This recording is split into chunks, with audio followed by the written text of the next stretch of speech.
not have video, Sorry. and you wish to not have the video portion, you can turn your video camera off. Your audio portion will, however, still be recorded into the permanent record of the meeting.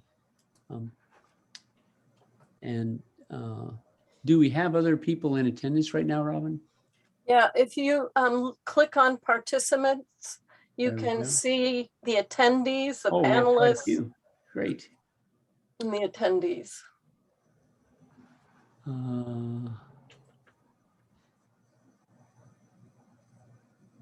Robin, I actually can't see the other people other than our board members and yourself. When I do that, is there something I need to do differently? On It your, says here, do you have a link at the bottom of your screen that says participants? I do, and I clicked on that, and it just opened that side panel and did not have, it just has attendees and panelists. There are 15 people. Oh, I know what I do. I click to attendees. Thank Click you. on attendees. Sorry for Yeah. the remedial work. I get it now. And I see Ann Eisinger, Jonathan Kim Wheel, Kirk Golden, and Lane Potter, and Morgan, and Vince, and Wendy Scher. So welcome to everybody that's here, and apologize for the challenges in the electronic world for myself, and welcome. I would like then to officially start the meeting. I'd like to call it to order at 6:08. Apologize for the delay. If people could look back at our, if you have our current minutes available to you, please take a look at those, and I mean our agenda. And I'd like to first ask us if we're going to, if there's anybody that would move to modify the agenda for today. We accepted the agenda as it is. Okay, so I'll take that as a motion. Do I hear a second? I make a motion. I hear a motion. Is there a second? Is somebody raising their hand? I don't hear. Everybody's They're all muted. muted. You have to unmute. I'll second it, Frank. Okay, great. Just unmute and speak up. So we have a motion and a second to accept the agenda as written. All those in favor, raise your hand. I'll just look at you. There we go. Hugh, yeah, everybody, unanimous. So the agenda as originally proposed is where we'll go. And looking back at our prior minutes from our prior meeting, if we go to that document, and I'd like to just ask if anybody has additions or corrections to the minutes of our prior meeting.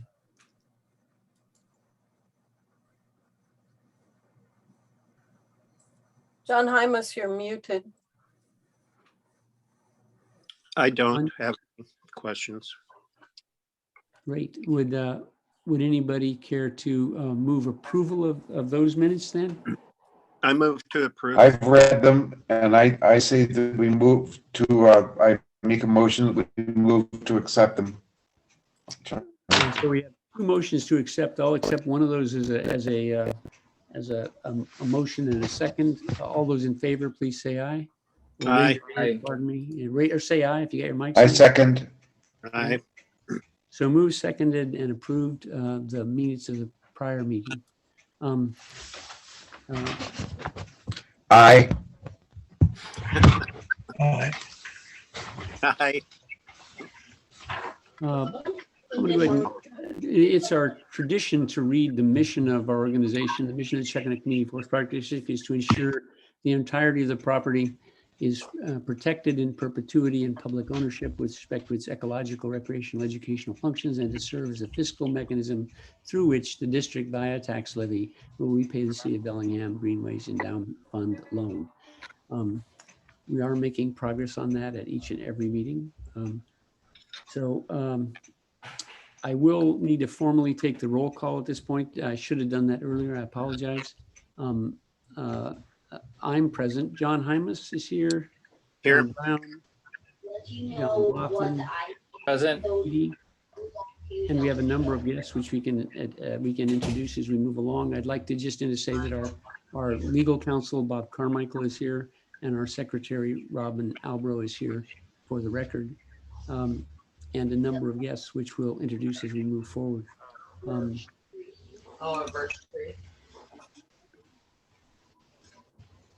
I just wanted to note to you all that I just forwarded comments from Wendy Scherer that came in.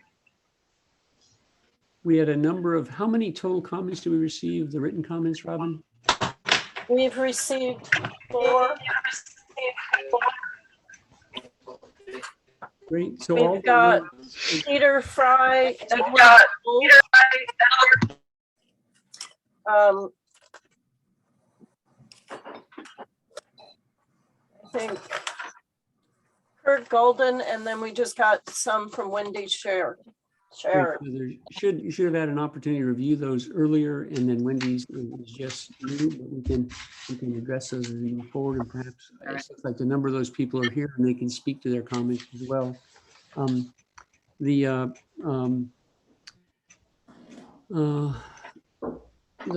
going to open the meeting for public comments at this time. Please limit your remarks to 3 minutes, and they can be on any subject at all. I would ask you hold your comments about the particular topic we're having a hearing on until we open the hearing. So this portion of the meeting is for general comments not related to the public hearing we'll be having in just a bit. Does anybody have any comments that aren't directed specifically at the hearing we're going to have? If you would like to make public comments, you can go to the bottom of your screen and click on raise hand, and that will show me that you want to speak on something other than the restoration portion of the public hearing. So if you do, I will let Frank know that. And if anybody needs help with that, let me know. The raise hands is just a yellow hand, an open palm. It says raise hands below it. If you click on that, we'd be happy to let you speak. Anybody's here at the beginning of the meeting? I'm not seeing any raised hands. Raise your hand yet. If you do, I'd be more than happy to have comments. Great, seeing none, we'll move on then. It seems like we're here ready to participate in the public hearing. We do have some other items of business I'd like to go over.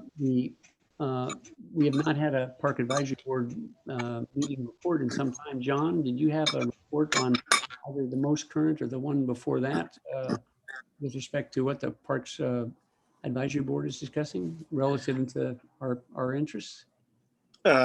Not our interests, and I'm not really getting feedback from Darla, who is the secretary of Park and Rec Board. So I'm kind of lost. I'm not sure if it just takes her 3 weeks, to get them out. But one thing that did come up, it's not so much related to us, but it's the city council did vote unanimously to pursue purchase of LDS property on Daniels, I believe it is, but that's not related to Chuckanut Community Forest very much. So anyway, sorry, no luck.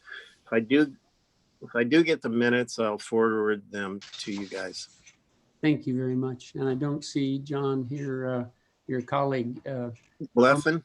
I don't see John Bleffen online. Often he can make a report, but he's not here. So we'll revisit that. Thank you very much, John. John's a hard name in this group because we got a lot of them. Yeah.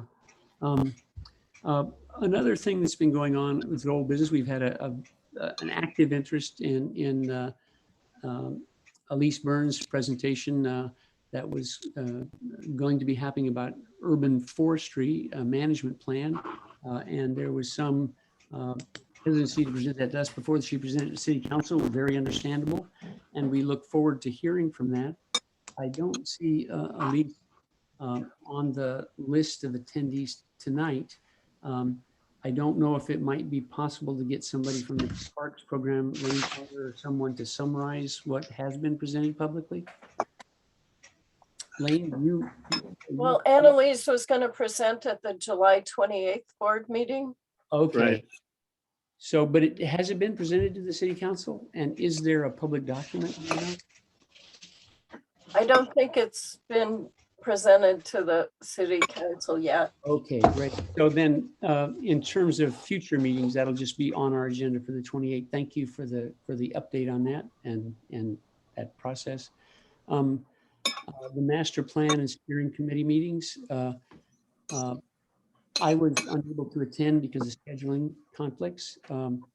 I know that John Brown did attend, and Eisinger was there. I believe Vince was there as well, and Wendy. So we have a fair number of people, and Lane, of course, was there, that attended that. John Brown, would you care to make an update on that? We are going to meet again on the 28th, Frank. I sent around to everyone a summary of what went on in the meeting. Vincent took more elaborate notes, and she can add things perhaps in something later she sends out to everyone. But I did send around a summary of it to everyone, and to make it very simple, there were about 10 people there, and we talked about how much of this of the forest and of adjacent properties would be included in the present master plan. Fairhaven Park itself will not be included.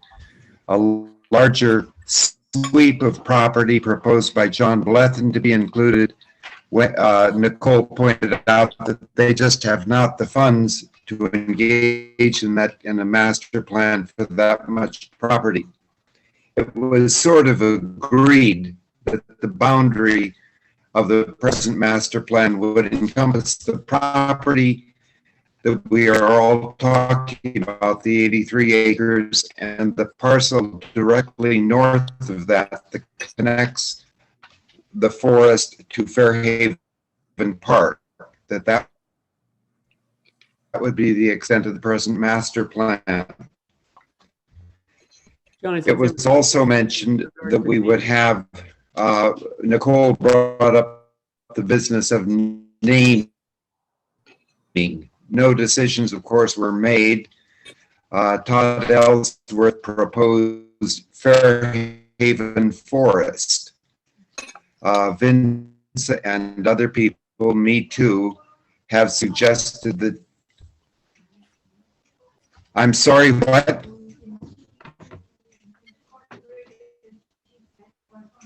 I can't hear you.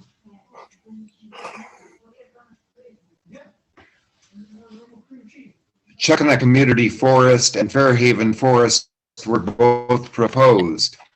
That decision has yet to be made. There will doubtless be other names to be suggested. That is pretty much the extent of the summary. Vincent might want to add some things. Can people hear me? No. Yeah, we can hear you. And Vince, Robin, can you hear me? It's a little muddled and it goes in and out, so. Can I suggest, John, that you sit closer to your screen when you're talking? I'm not getting any response. Am I coming through to anyone? John, we can hear you, but you need to, I think, move closer to the microphone on your computer in order for it to pick up adequately. Yeah. Did you do that?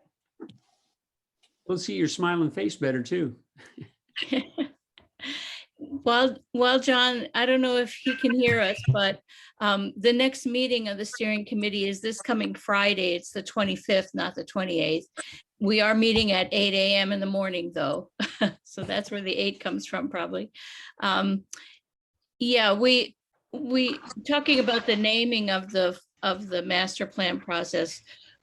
We did just talk about those 2 names as a working title, but then obviously the public will have a say. Also. Can everybody hear me? Yes, John? Yeah. Yes, now we can. Yeah. So I think we can. move Okay. on, and Lane can talk about more. Sure. I am moving closer. I am moving closer right now. Can everyone hear me? Yes. Yes, John. Yes. Yes. Can you hear us? John?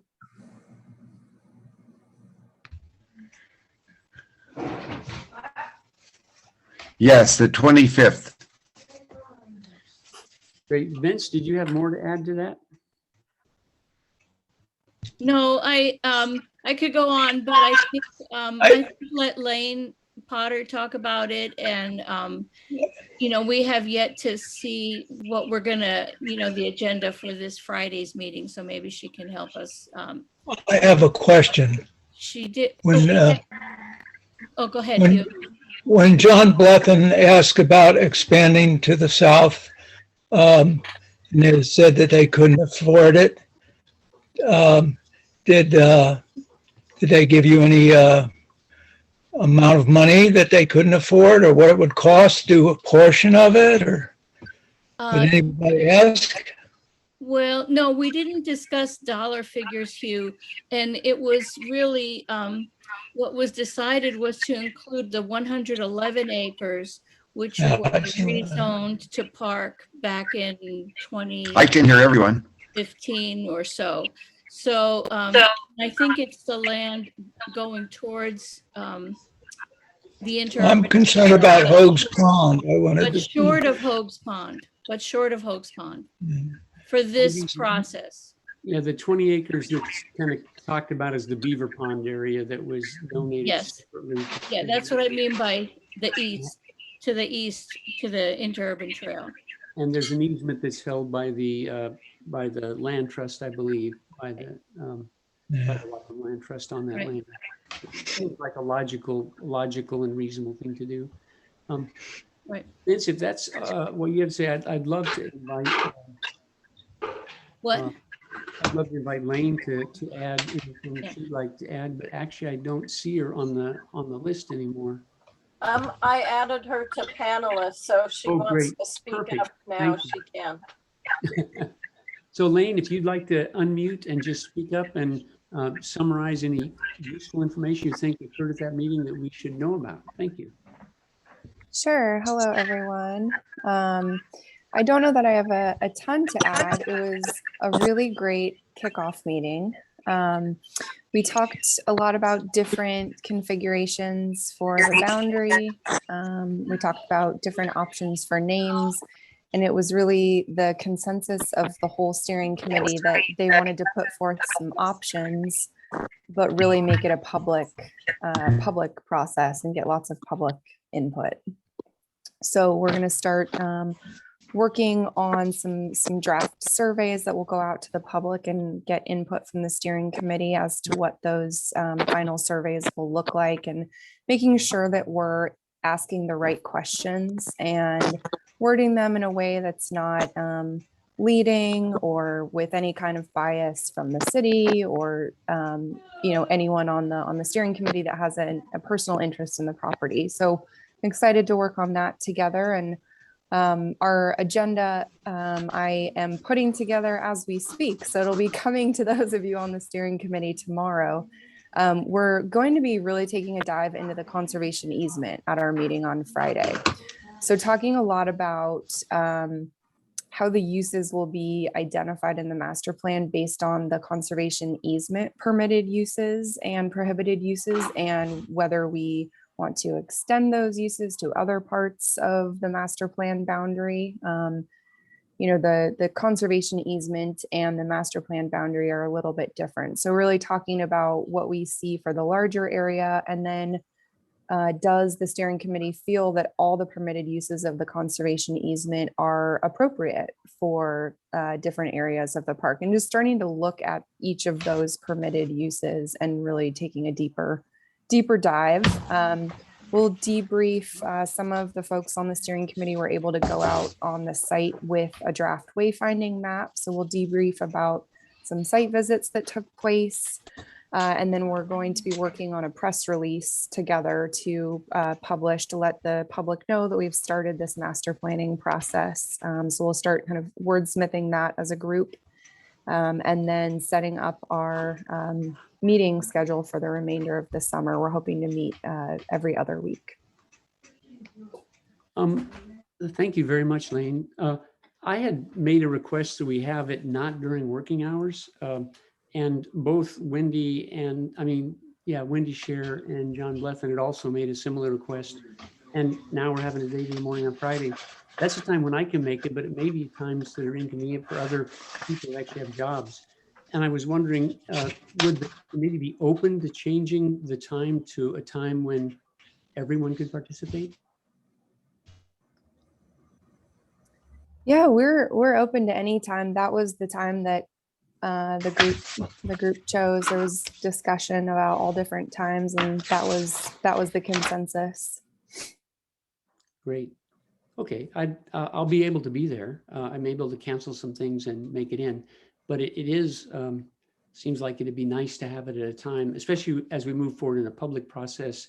And I assume these will be public meetings, that it be at a time when people that work would be able to participate. But we can talk more about that on Friday. Thanks. I'd like to then go ahead and open our public hearing.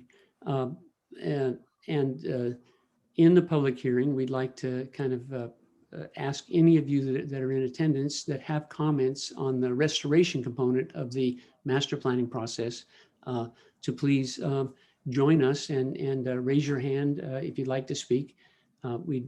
Would be good to, we've gotten written comments now from 4 people, and we'd be happy to include any additional input now from those of you that are attending. I see Kirk, you've raised your hand. I'd like to have you go ahead and have your 3 minutes. And if you need a little more, just let me know. Thank you, Kirk. Thank you. As already mentioned, I've submitted more detailed written comments, so I'll just kind of summarize. I'd really like to speak in support of the Ashcraft plan that was presented. My feelings about that is that it eliminates the fewest trails. It makes the forest more accessible then to users, at the same time minimizing the negative impact on the environment by those users. The plan also makes it less likely that unauthorized trails will emerge, because it does preserve a fairly extensive network. It proposes more boardwalks and other proposals. More boardwalks would promote more natural hydrology, would allow for greater decompaction of soil in critical areas. And while it's probably more expensive to implement because of the extensive boardwalks, maybe the Community Forest Board could designate any leftover funds to go for that purpose when the forest district is dissolved later next year, whenever that might be. Boardwalks might actually be an attraction to draw more nature lovers to the forest. My only suggestions to alter that proposal or trail plan aspects would be not to eliminate the trail that starts at the inner urban and roughly parallels what's labeled as region JJ2 on the map, and have that continue to join the other trail that starts at the inner urban. That would allow for basically a short loop from inner urban to inner urban for people who might not want to venture farther into the forest. That trail is mostly out of forest district jurisdiction, so the suggestion is as much or more for the city as it would be for the board. Of note too is that the main trail from the inner urban is pretty wet most of the year, even I think well into this time of the year when we have dry season, and there was no mention in the Ashcraft plan about any mitigation there. A couple other areas, I think there's a short trail from 16th Street just east of Chuckanut North that is eliminated in that trail plan. I think it would have minimal or no impact on anything significant to keep that open and to allow people who live in that development to directly access, even though it's not far from the North Chuckanut access on that side. So in summary, I recommend the Ashcraft plan with minimal modification, so that could be included by the city and the board as part of the master plan development.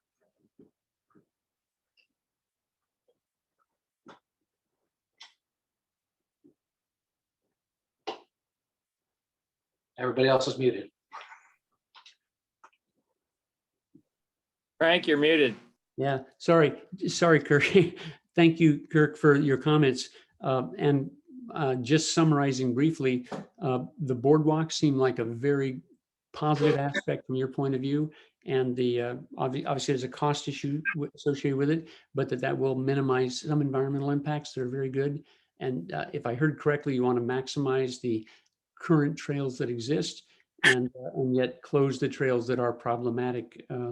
And that all sounds good with your specifics you added. So thank you very much for your comments. So they will certainly consider those in our discussion and also bring those issues to the committee. Thanks, Kirk. Are there other people that have comments now?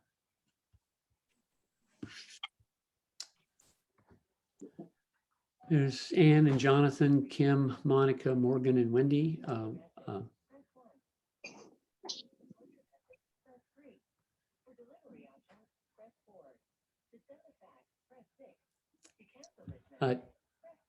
I don't know whose phone message is there. Jonathan has asked to speak. I'd like to recognize Jonathan, ask him to make whatever comments he'd like, please. Thank you, Frank. I wanted to echo some of Dirk's comments about keeping as many of the trails open as possible. One of the delights of the wood here is just how many small trails there are and how many people can come into the wood and utilize it without it feeling crowded. I think the boardwalks are a fantastic idea. I know they are expensive. I don't know if it's possible for other kind of fundraising to potentially fund more of those through community involvement. One of the big things I would like to comment on is mountain bikers in the wood. I think they are and continue to be a danger to regular walkers. I think the trails are not wide enough, they're not visible enough to have both people who are intent on going as quickly as possible and people who just want to go and hike. And I would like to suggest that they not be allowed in the wood. I think that's about it for me. Jonathan, thank you so much. So just to paraphrase quickly, I think that keep as many trails open as possible and that mountain bikes are, in your view, problematic and dangerous to walkers. I certainly have seen that myself at various times, and not wide enough specifically to accommodate both functions. And the poor visibility allows for physical danger to some people that are participating in a walking activity there. If I've got that right, we can certainly make sure that those concerns get raised, and I appreciate you for bringing them up. Thank you. Moving along, Wendy Scher has raised her hand. I'd like to allow Wendy to speak now. Please, you're still muted, Wendy, so I think you have to unmute. Unmute. Can you hear me? Welcome, yes. Yes. Oh, thank you so much. I kind of put last minute comments into Robin, but I wanted to weigh in. I've been walking there with my dog for the last several days and talking to people about different ages using the park and then going to the Chuckanut Community Forest from the park and the interurban. And because I've worked in restoration, I wanted to make some comments on two topics. One is restoration, one is education. So the restoration plan, I feel, should really detail more specifically removal of invasive species. One of the things that from the Fairhaven Park area is a line of English hawthorns. And we have been battling that in Connolly Creek Nature Area in the Larrabee right-of-way project that I'm working on. And it's not only the Himalayan blackberries and the herb robert and the smaller shrubs and plants, but it's also the trees. And so I think we need to identify mechanical, manual, and chemical controls of all of the invasives there. And before we get the feel-good product, the feel-good part of it is building the trails and building and planting the trees. But the harder part of it is getting those invasives out of there. So I think that the restoration plan should detail methods that the city parks and public works and the contractors would use as they proceed to implement the plan. And it would be including the identification of the invasives and the methods of removal. And then the other thing would be, as it is the different areas of the restoration get done, I think the methods of monitoring and maintenance for 3 to 5 years, it should be specified in anybody's contract who gets the contract for this. If you get a grant, that it's typical in the county when we do restoration on streams to monitor it for 3 to 5 years, and it's for success. So if a contractor puts in a bunch of plants or volunteers put in some bunch of plants, we know where they are. Are they successful, or do they need to be replaced? But it takes about 3 to 5 years, especially with this droughty conditions, to really know if the plants have been successfully growing. So removal of invasive species, identification, monitoring and maintenance plan. The other thing is that education, the two other points I wanted to make, there are several entities, Mossy Mentors and Wild Wacom, all these groups, Recreation Northwest, they've made agreements, and Lane and Nicole are supposed to let the master plan committee know who they are.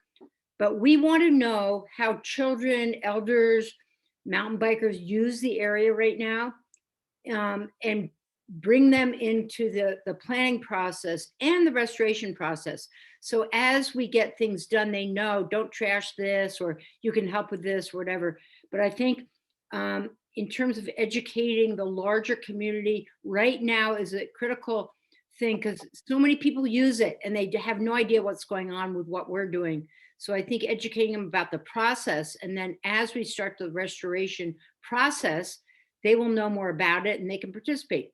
And then the last thing is education. I try to speak for the children because I teach a lot of kids, and we have, when we got that Chuckanut Community Forest dedicated, we know that the watersheds that feed this forest are both Chuckanut and Patton Creek. And so we need to make a place where people that bring kids there, whether they're families or nonprofits or school groups, to be able to enjoy and educate the kids there. So wide places in the trail, little tiny classrooms that kids can play around with sticks. So I notice when I'm walking around there are already places made. And I don't know if the parks has agreed to that yet, but people will do what they want to do there. And so I would say that if we could, part of the restoration plan and the master plan, consider the use of the Chuckanut Community Forest for education.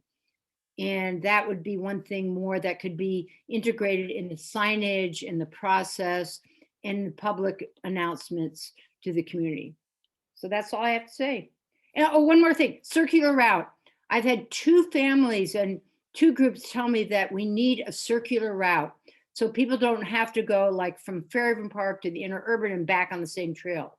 But we can have a circular route. So if you take a group of 4-year-olds, they can do a little, 1 mile loop or a half a mile loop, but making loops, not only, places that you have to go from one direction to the same direction in the same trail. So circular routes, if you can make those.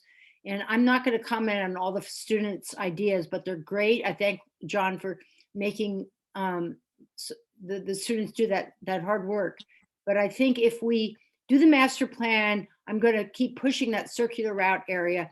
And I know with the Wacom Land Trust at down there by Lake Wacom, they have some circular routes, and people can choose to go on smaller trails, but circular routes are a thing that a lot of environmental educators like. So that's it. That's all I have to say. Thank you so much, Wendy. And I'm sure that you are aware, but so that everybody's aware, our last meeting, we had an extensive discussion of the invasive species, and there's a map that we were able to have a look at from the people that manage invasive species of what's there. And the report was very, very uplifting. There really aren't a lot of invasive species. There are some serious ones, but it's in really pretty good shape is my summary of that report last meeting. And I encourage those of you that haven't had a chance to review that, to take a look. And I really think it's a great idea. And again, just to summarize, Wendy, address all the invasive species, including the trees that not just the lower shrubs and plants, and to have a plan for using all modalities to eliminate those. That's I think a very wonderful emphasis. And then the education to make sure that those people that the city is engaging with are known to everyone, and there's an opportunity to review and make sure that those plans and proposed activities by a variety of people are integrated into the design process and vetted by everyone involved. And then that, again, to summarize, there should be places to gather and maybe some interpretive materials, I presume, available, or places to provide interpretive materials for youth and others that want to understand it. And then finally, that there be a circular route that's well-defined and has a educational component, particularly for young people that come to the forest. I'll take that as a fairly accurate summary, if that's okay, and we'll certainly move those ideas onto the process. Yeah, maintenance and monitoring also in a restoration plan is typical. So what is the monitoring plan and what is the maintenance plan for the restoration that's done? Because a lot of people like to plant a tree, but then they don't maintain it. All right. Well, thank you, Wendy, for those great ideas. I'm glad you're actively participating in this. I really look forward to your participation. Great ideas. Thank you. Are there other people? 3 people have spoken, and there are Anne and Kim and Morgan and Steve are also here, and we'd be happy to hear from any of you if you like. And if you just want to listen, that's fine too.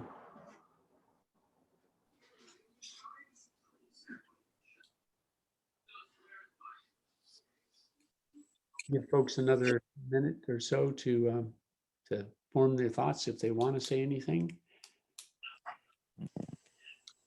Well, I'd like to go ahead and open it to our board for discussion then. Okay, I'd like to say that I got the letter from Edward Wolf. I thought that was really good commenting.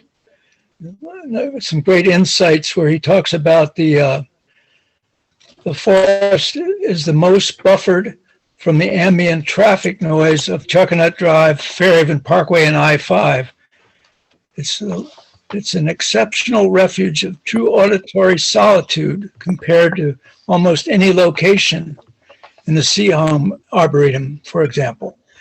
And he favors trying to make things around the edges and kind of keep the center as where the bigger trees are and stuff for people to just contemplate nature and hear the birds and things, you know. So I just thought that was a very fine comment, and I want to congratulate him, but he's not on the line tonight. Okay. Thank you very much. Do other board members have further comments or discussion? Or Mr. Carmichael, if you have a thought or comment, we'd certainly be happy to hear your thoughts as well. I don't. I thought those were some very good comments I heard.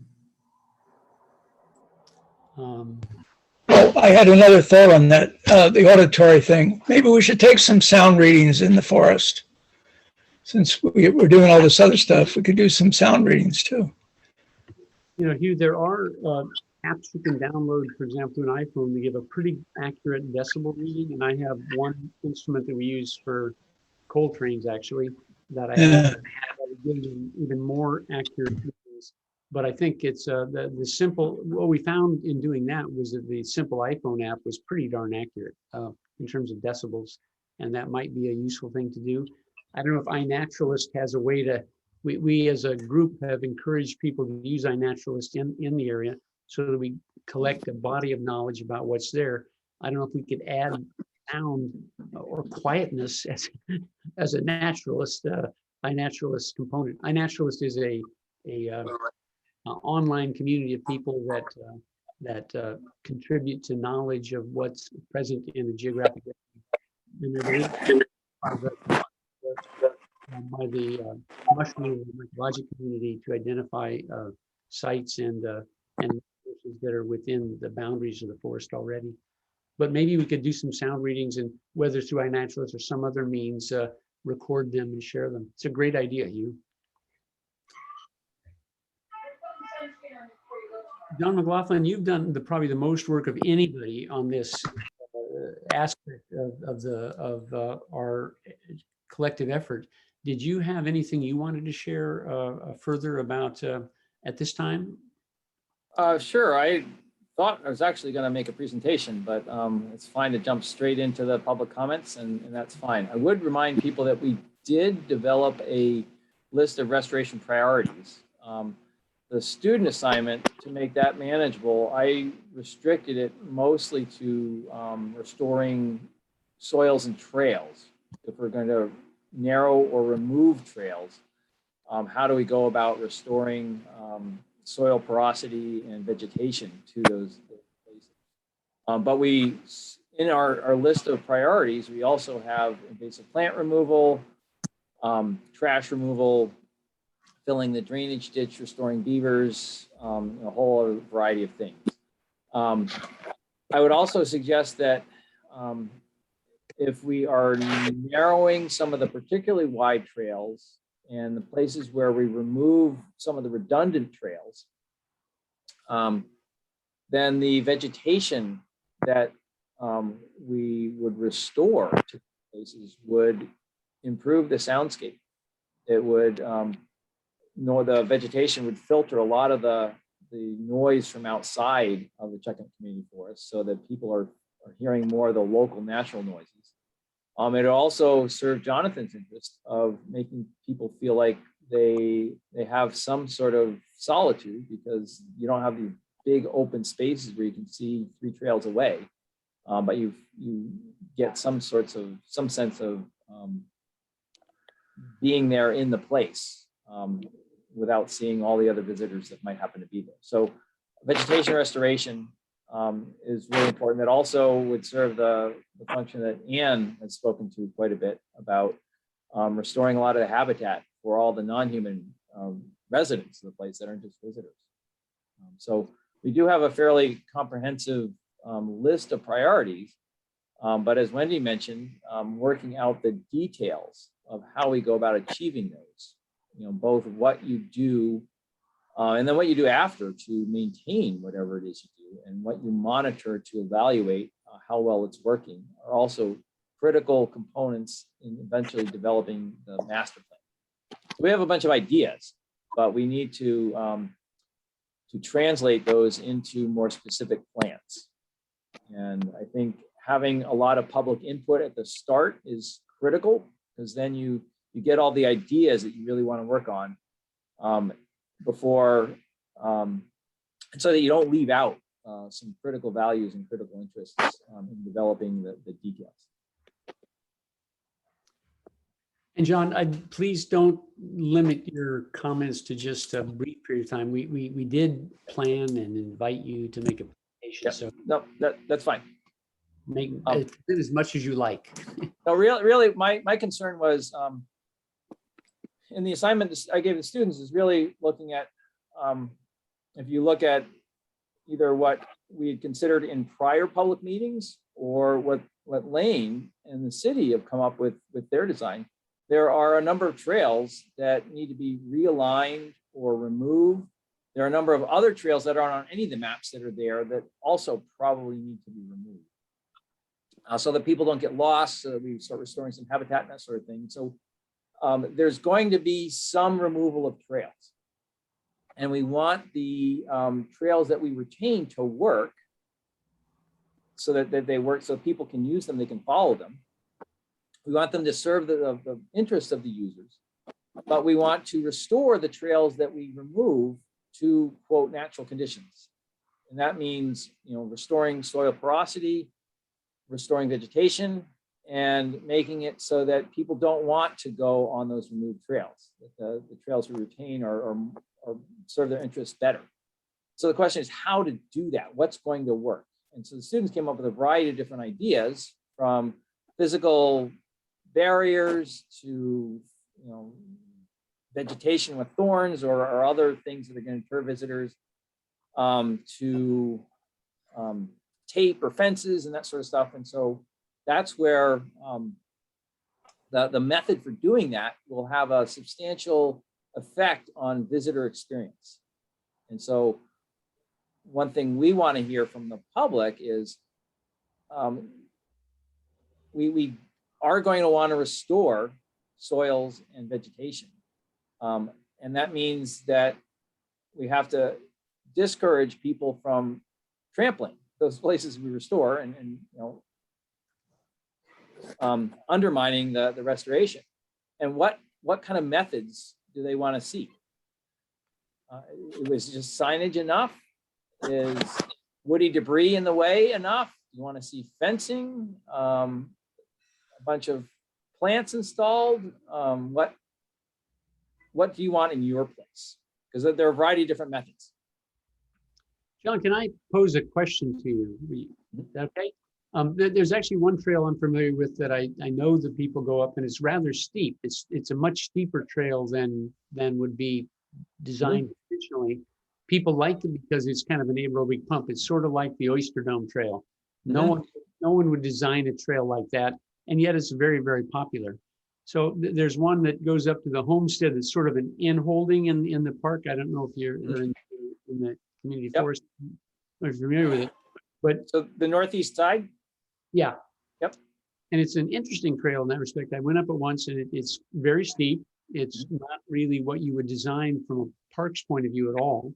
There are people I see running up it that clearly I stopped some and talked with them, and they like it a lot. But how would we address something like that? Because clearly there isn't a lot of erosion from it now. There certainly could be with more use. Have you got thoughts or suggestions about trails that are attractive to some, but maybe not in alignment with the core concepts of what we would want to do? We've talked about that, where not all trails have to serve all user groups. So clearly the main loop trails ought to be accessible to everyone. But maybe some of the secondary trails, not so much. And so that's where having a steep trail like that could be fine. I'm actually more concerned about the large number of secondary trails that come off of that down the slope, heading towards the south. That for me is a bigger concern in terms of proliferation of trails, of compaction of soils, of erosion, of loss of vegetation, loss of debris, and leaf litter, and that's all those sorts of things that provide habitat. So if we can, again, provide trails that people like, people use, and serve their needs, so they don't need to go off of those trails, I think everything's better off. And so I think that's part of the master planning process. It's part of the visioning process. And it determines what kind of approach do we use? Do we want to have one trail size fits all, or do we want to recognize that there are different user groups and that we can have trails that can cater to those different interests? If we really want to get into it, then some people have suggested having different trails for bikes versus pedestrians, and so accommodating both user groups that way. I really don't want to open that can of worms tonight, because we we probably want to finish at a reasonable hour, but that concept could even lead to a potential resolution there. There was one proposal made earlier, John, to have a trail that goes through the park that is accessible, but to limit other trails, the trails, so that they're not bike, or to create features in the trails like 90-degree corners that are not bike friendly. So there's a bunch of things I think that'll need to be discussed relatively to bikes if they're allowed. The question I had for you though, John, is the other question is, you mentioned non-human restoration, the restoring in the interest of the animals over there. And I find that to be a very important thing myself, something that could easily be overlooked or pushed to the side. There are priorities there, and I know Ann Eisinger is here too, but I would look to both of you for ideas on how we can keep that elevated and front and center in the restoration process. We tend to, the bears and the coyotes are not going to show up for to comment on these things. So how can we protect those interests in a public process, I guess would be a question for you and perhaps Ann if she wanted to speak out on it. I'd love to hear anything Ann has to say, but again, what we've experienced in the last decade is a substantial loss of the three-dimensional volume of the place. There's been a lot of vegetation removed, and that removes both the structures animals use directly, but also the cover that they use. And so once we do decide on a set of trails that are going to be retained or rerouted, or whatever the final trail design is, then I would say a very high priority is restoring some of that three-dimensional structure to the place, and that I think would be essential. I mean, if we have a fairly open place with a lot of compacted soils, then the plants aren't going to grow in compacted soils except for the invasives. And so we will have lost over the long term habitat for many of those other species we talked about. And so there was, when the invasive species lady was speaking with us, woman, she commented, Laurel Baldwin. Yeah, there was Laurel Baldwin. Yeah, when Laurel was speaking with us, she mentioned that there was an area of bamboo that's growing up there that might be fairly difficult to get rid of. Have you thought of what approaches might take to a problem like that? I would, not having really any experience with bamboo myself, I would defer to someone who has. Yeah. So Laurel, Wendy's had quite a bit of experience with that sort of thing too, or with invasive species. So I defer to the experts on what to do there. Great, thank you. I you. also agree with Wendy that monitoring is absolutely critical. That's been one failure with a lot of, actually quite a bit of science done on this. Most restoration doesn't monitor. And so people or organizations do actions, but after some period of time, they stop, and then it may succeed, it may fail, but ultimately you don't really know. And particularly with invasive species removal and with restoring vegetation, even with restoring some of the hydrologic flows, you've got to monitor and then adapt our maintenance plans according to what results. John, could you imagine areas of the forest that were sort of off limits to people? I mean, there's that large ponded area really in the center that is difficult to access because of mud and other things, but it also is a place where there's a lot of animal activity. Obviously, this is a primarily important wetland. And the same thing is true of the area on the kind of the old beaver pond area that's filled in so much that it may be too shallow for beavers. But I mean, it's a big boggy wetland area that people really don't go into. I assume those areas are critical to some animals living there just because there aren't a lot of people going into them, if any people going into them. Is that another feature we should be thinking about at this point? I think that's the intent of having boardwalks, is provide ways for people to access those. You could even intentionally have, say, a wetland access for the boardwalk that leads to a wetland. And that's how people want to see a wetland, get up close to it, touch it. That's how you do it.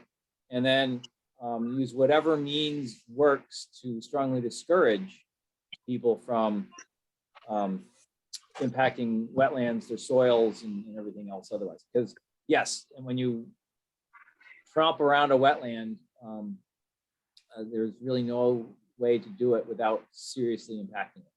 And that's part of what's been going on. That's where I would invoke some of the wisdom of Jerry Wilbur, who's spoken, where he's concerned that probably more than mountain bike activity is hikers who walk around a wet area. And so you get really wide areas of compacted soils there. And so if we could then have a boardwalk or a bridge or something over those areas, then that's going to channel the hikers in places they don't get their feet all muddy, and then allow the restoration of the compacted areas around. That will substantially help both restoring wetlands and particularly hydrologic connections between the wetlands. There are three examples I'd like to ask about where humans, I personally have encountered humans using the forest that were problematic, and wondering how we can address.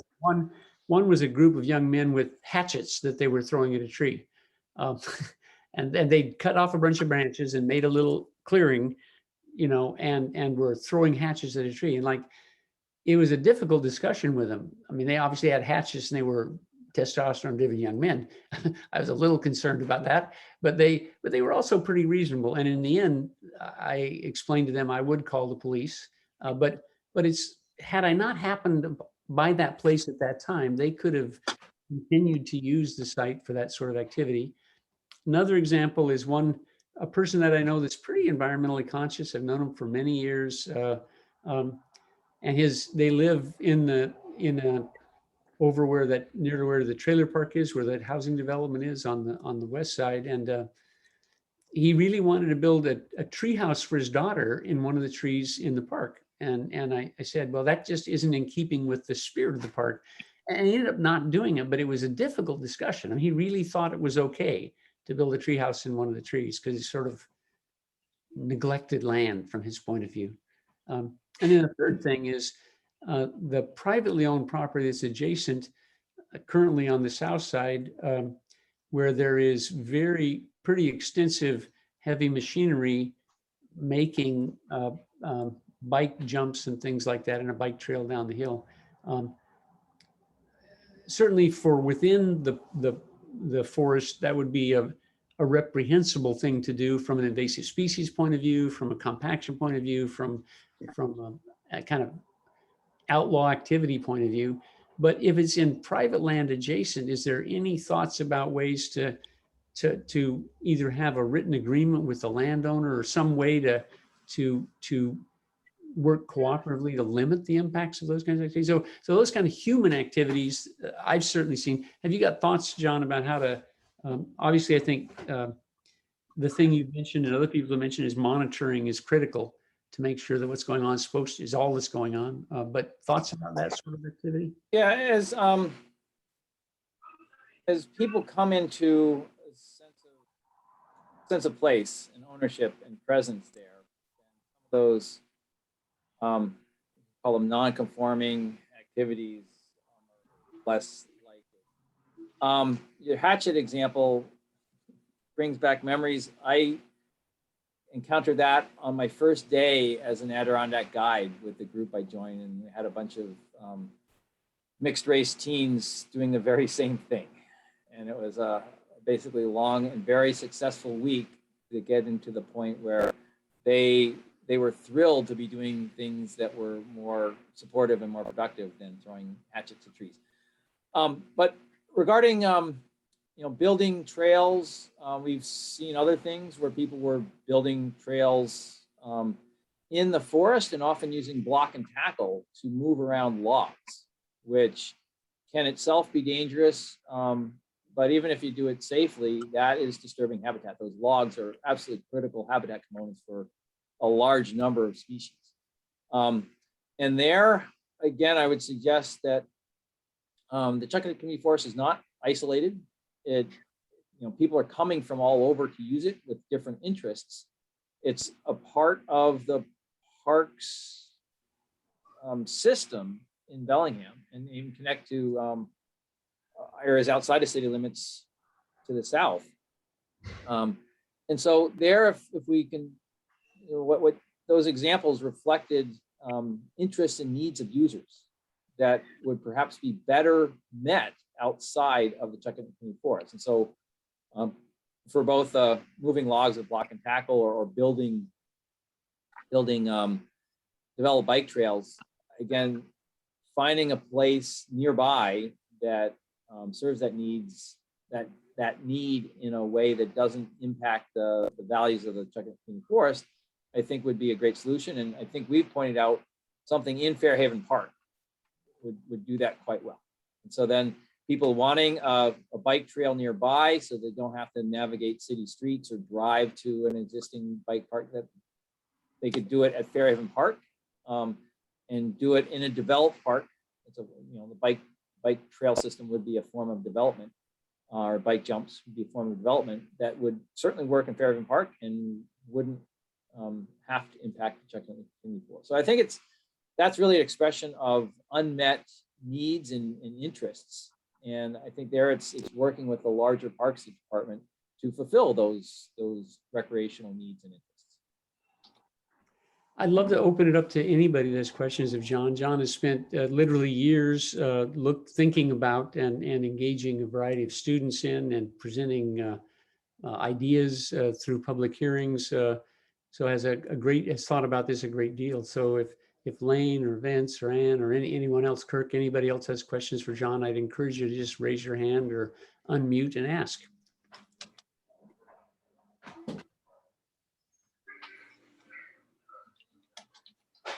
I have a question for John about something you just said, which intrigued me, John, because the question about building bike jump type facilities on adjacent parkland like Fairhaven Park, is there a risk that you see in encouraging something like that so close to the forest that there would then be more or less an invitation, or there would be more bicycle use of the forest itself as an adjoining property? The reason I ask that is I have noticed that since the pump track was installed at Whatcom Falls Park, there's been a marked increase in, and that's in the developed portion of Whatcom Falls Park, if you know where that is. That's resulted in a significant increase in bike use through the less developed parts of Whatcom Falls Park, and including some more off trail type use that's caused damage to those areas. That's a concern, and that's the very same concern we had with the Whatcom Mountain Bike Coalition proposal to build a pump track in the old quarry inside the Chuckanut Community Forest. So yes, that is a concern, and I'm not sure the best way of addressing it. I think the experience you just described is a great experiment with a very similar issue where you have a developed facility and then you have an adjacent facility that's intended to not have that kind of activity, and it's been spilling over. The promise we got from the WMDC is, look, if we have a developed facility, peer pressure and everything else will restrict activity to the developed facility. I had I'm not sure that's entirely credible if you have the facility within the Chuckanut Community Forest, so people getting to it are going to be coming through it. It's a little bit more credible if you have it in, say, a place like Fairhaven Park. It's outside of the forest. But the experience you just mentioned would suggest that if you have it nearby, then there's a risk of having that activity spill over into the forest itself. And so there, I would suggest that that should be part of the master planning process of actually opening the can of worms of what kind of uses and policies we have regarding, say, bike use in the Chuckanut Community Forest, with the context of if you have a facility adjacent in the Fairhaven Park, then you really have to address it more pointedly. And engaging the various user groups and finding out what are their interests, what are their needs, and what various alternatives would work for them. And informing that discussion with the experience of places like Whatcom Falls Park that you just described.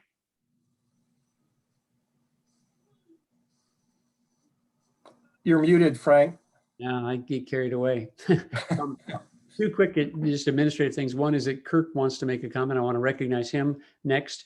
Before that, I also want to point out there is active comments in the chat. I'll just briefly say that Wendy Scherer shared that posting park boundary signs might be one way to ensure that that people knew they were in the park, and managing that interface between the public and private lands actively in that fashion is one of her thoughts.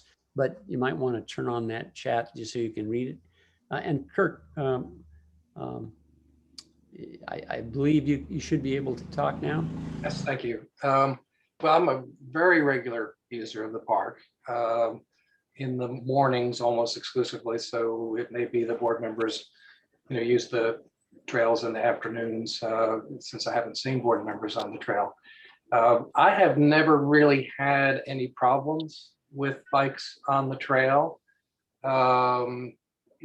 There's not heavy use. The bikes that are on the trail, I have found the riders being courteous and are usually in transit from one part to another and not necessarily using the trail itself for recreation. The kids that were making jumps and the rest, that has not been a problem, it seems, this year or since sometime later last year, since some of the jumps were dismantled. So if widening the trails, it seems counterintuitive to me that widening the trails would not have negative impact on the environment. But if widening the trails, the main trails, I should say, might more safely and better accommodate the occasional biker that goes through, I would not have a problem with that. But even as things now stand, I have not had a problem on the main trails with bikes. Now, the secondary trails are a different story. I mean, those are,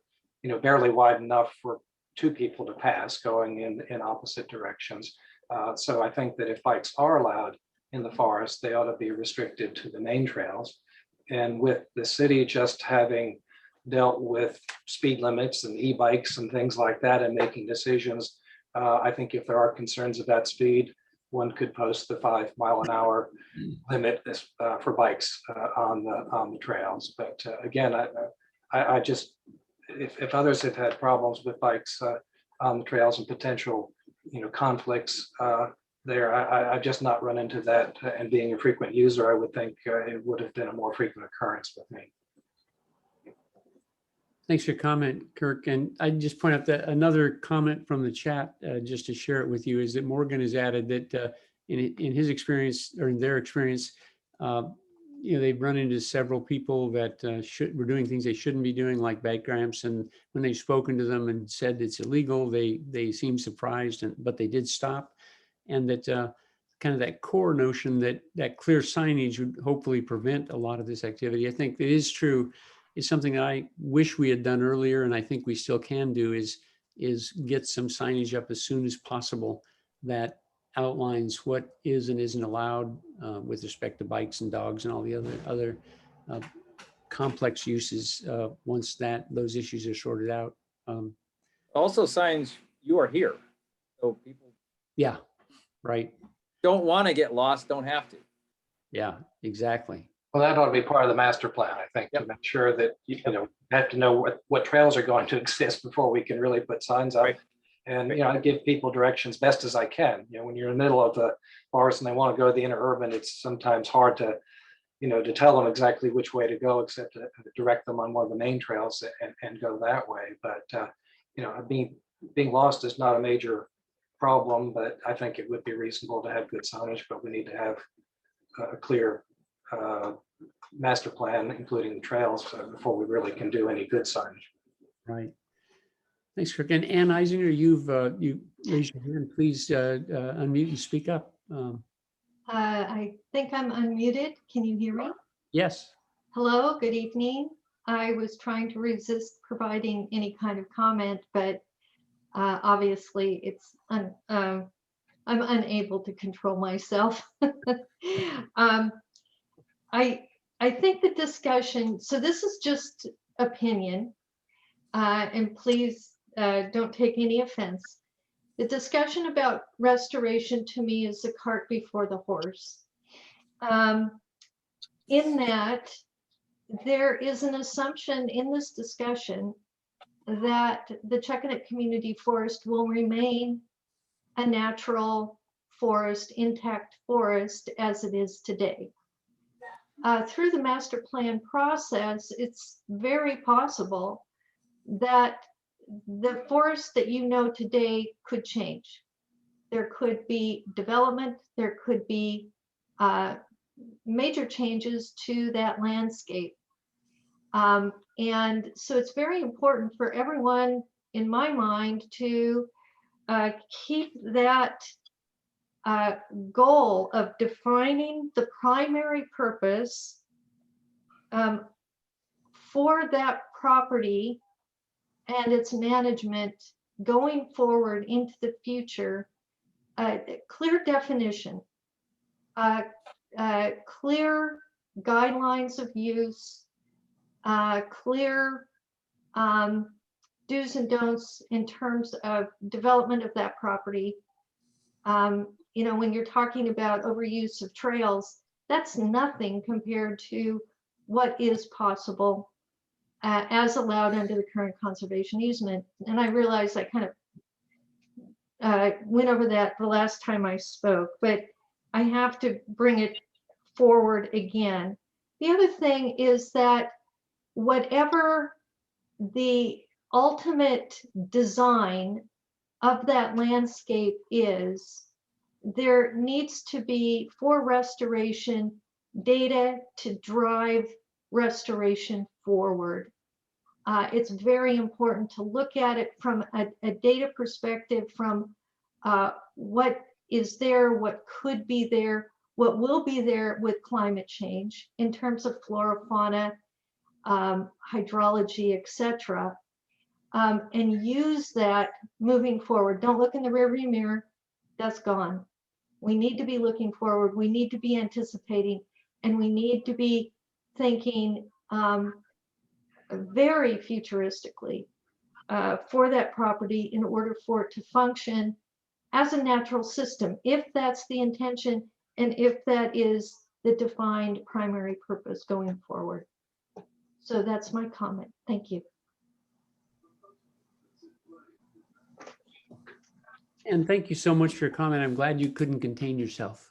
You're always so insightful and so wise and so informed of this forest and what its capacity and potential is. So I really appreciate your comments. And I think in a way there is an elephant in the room, and the elephant in the room is that the conservation movement that we signed along with the city allows many things many activities that are at variance with our core mission. That mission statement we read before every meeting and have for time immemorial, as they say, since the beginning, that can't be done or achieved. We allow some of the things that are in that conservation and the agreement with the city. So I think that really is a profound insight, Anne, and one that we do need to be mindful of. And we do need to address at some point. There is an opportunity for renegotiating that in the future. And I think that may be something we want to pursue with vigor if we expect to actually bring about the full capacity of that mission statement that we read every single meeting. Do others have comments or thoughts about Ann's insight? I would only say that that is actually the next item on the agenda. New business. Okay. Yeah. I'm really glad it came up here though, because I think it's very relevant to this discussion. And Ann's comment, I think, is one that's extremely helpful to us. Anyone wants a glimpse of the concern that Ann has, you can read Wendy Scherer's letter in the Cascadia Weekly today. It was from another part of city government, concerns about what they've done or haven't done, and how it really is important to get things clearly defined in a way that's enforceable. You know, I was disappointed, I guess would be an understatement, by economic resource that the city is bringing to this process. It's difficult for me to imagine that an adequate plan can be created within the framework that's been established. It's within our capacity and our ability, and I believe our mandate, to engage the city about that issue and actually to raise some funds, substantial funds, to allow for a more robust planning and development process.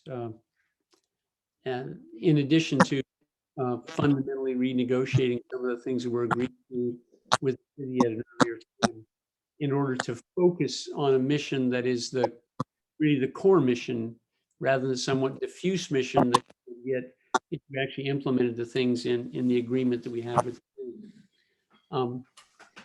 So I think that's a very important issue for us to take on, very important in the context of the discussion we're having right now. Do others have comments or thoughts about that?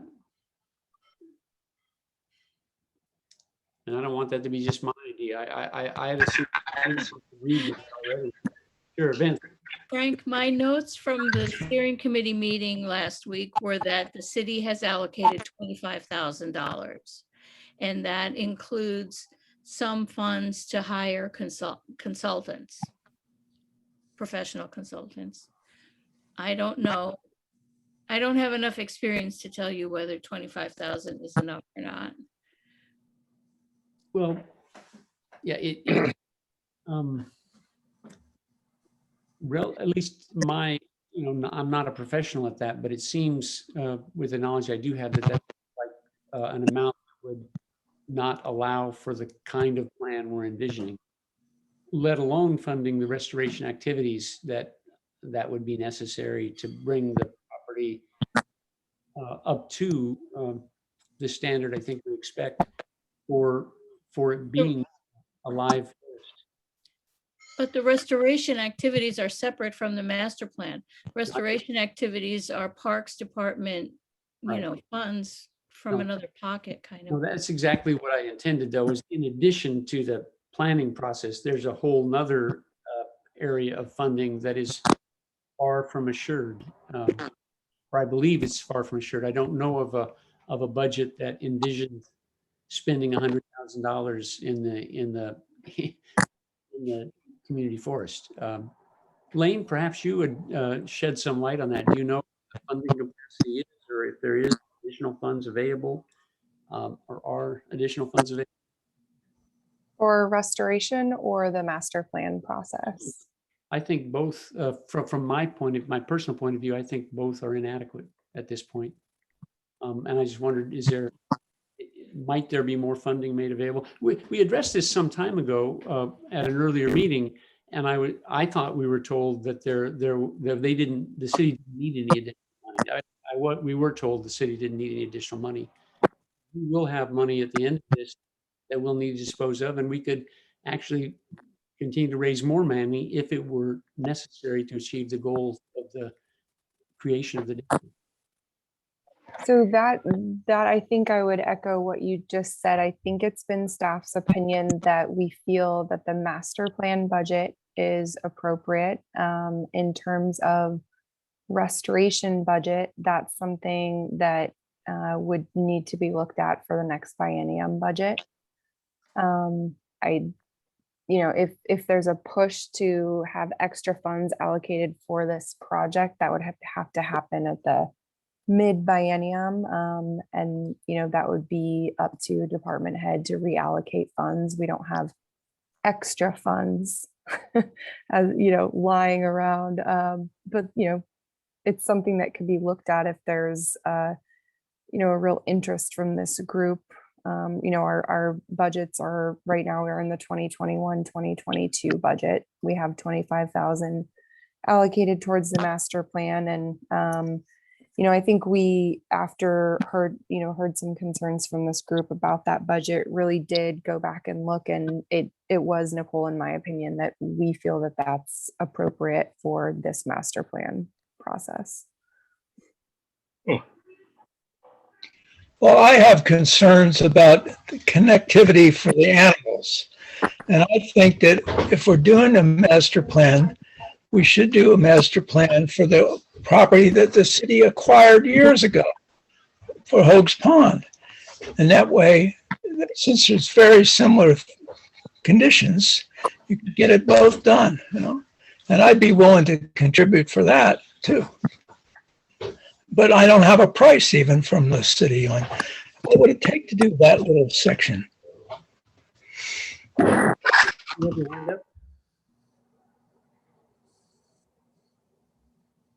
Yeah, John Hymas, please unmute and speak. I was wondering if Lane knows how much parks or the city spent on the master plan for Cordata Park. I don't know that number off the top of my head, unfortunately. Okay. I think that may have been the last master plan that I recall, but. Probably. We're doing the other one we're working on right now. We're just starting Maplewood McLeod and just starting Bakerview Neighborhood Park. And those are, I would say, comparable to the master plan budget for this project. But I don't know the Cordata figure. Thanks. Perhaps it would be wise of us to get some independent estimates of what might be included in the master plan and what cost might be, so that we could have a meaningful discussion with the city about that issue. I heard what you said, Lane, and no offense, just that it seems like a master plan for a community forest is pretty different than a master plan for a park, and that the restoration costs may be significant. And I don't foresee, perhaps there is, having an unknown on whether or not restoration can be accomplished is, I think, begging quite a substantial question in what the master plan would be. If there is a substantial cost of restoration and there's no sure budget for it, that would seem problematic to me. Particularly, the city does have a lot of budget challenges. Well, I think we can debate back and forth whether a particular figure is enough or not, but to really resolve that, I think we need to know what is the scope of the matter. We've had a couple of different outlines, but once we get clarity on what's the scope, I think then we can evaluate whether $25,000 or some other figure is adequate. We are a independently elected body whose responsibility is to not just pay off the loan, but also to provide guidance and ensure outcomes with respect to sustainably protecting this piece of land. It could be that we could hire our own people to work on this project, to identify someone with the skill and knowledge and vision to provide planning input and basically hire a contracted staff person to do this kind of work and to assist us. We're all part-time people at most. We're all very busy with a lot of other things, but we have money. We could, in fact, hire a staff person to develop with some rigor some better understanding of what the needs and the costs might be. Vince, you have your hand raised. Well, yeah, when we meet on Friday morning, I think that'd be a good question to present to Nicole Oliver and Lane and the rest of the committee of, you know, what kind of I mean, part of that money is to be used, I think, for press releases and public announcements and public meetings and maybe some printing costs, but the bulk of it could be used for that kind of consultation. But I was referring to us as a body. I mean, we. Oh, have- I know, but maybe you're jumping the gun is what I'm suggesting. Why don't we wait to see what the city is willing and able to do? Not having been at the meeting, was a budget for the process presented at the first meeting? Do they have a budget? No, just that number was presented as what was in the, you know, in the pot. It seems like that makes sense from an allocation point of view from the city's process, but is it really informed by a guiding budget that says how much is allocated to various activities? I have not seen that. Can I just jump in? And I really appreciated John mentioned earlier. I mean, we're working with the steering committee to determine the scope of this plan.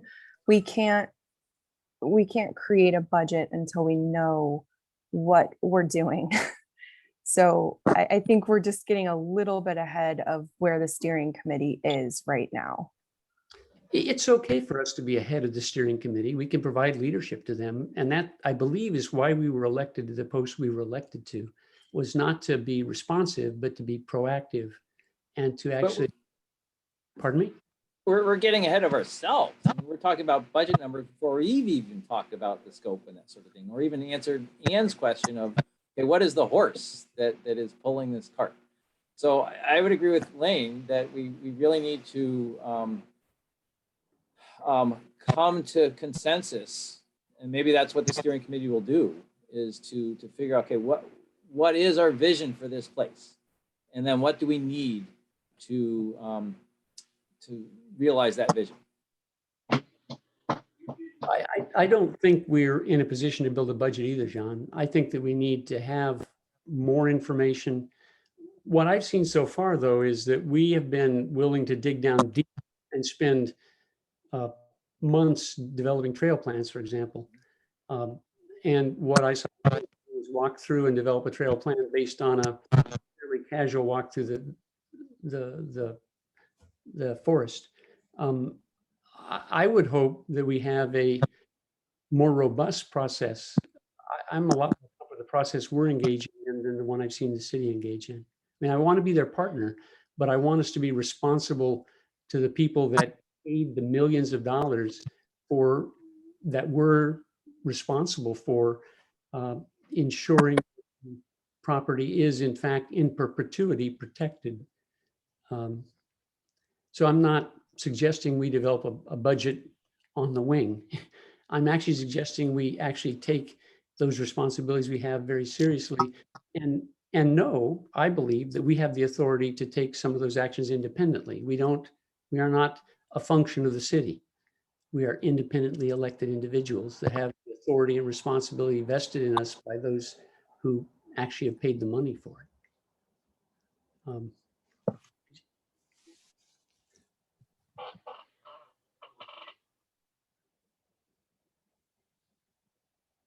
It's just a thought.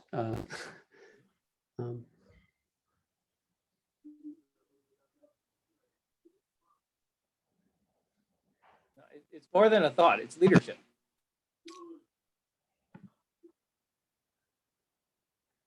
But we certainly have, I know Vince has led this effort for years.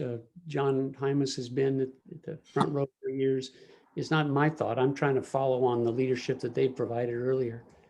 And I think the guiding principle of that mission that we have, that's what we need to be true to, is to make that statement we read at every board meeting our guiding principle and assure that that's actually what happens at the end of the day.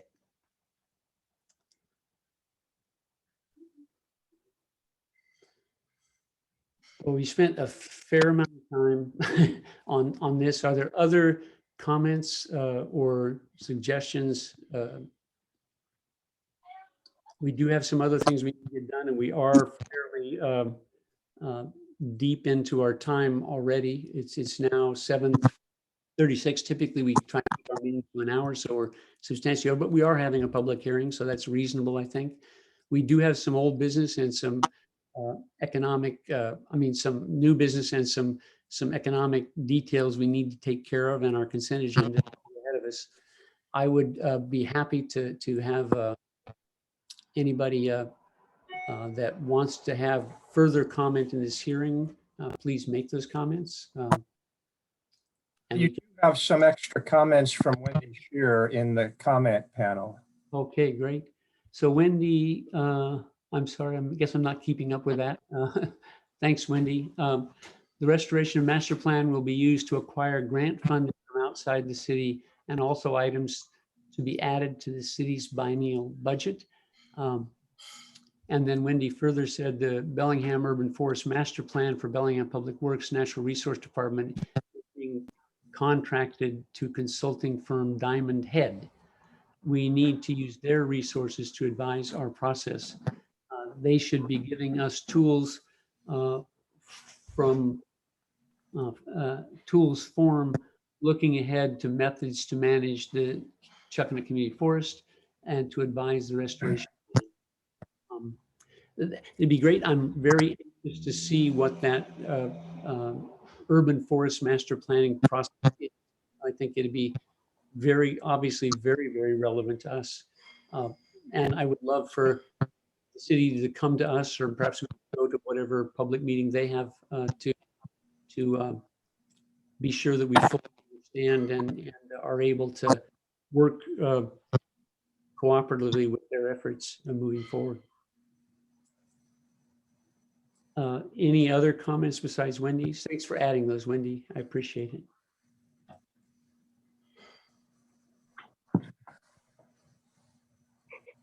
And any grant funding that can be got, right on.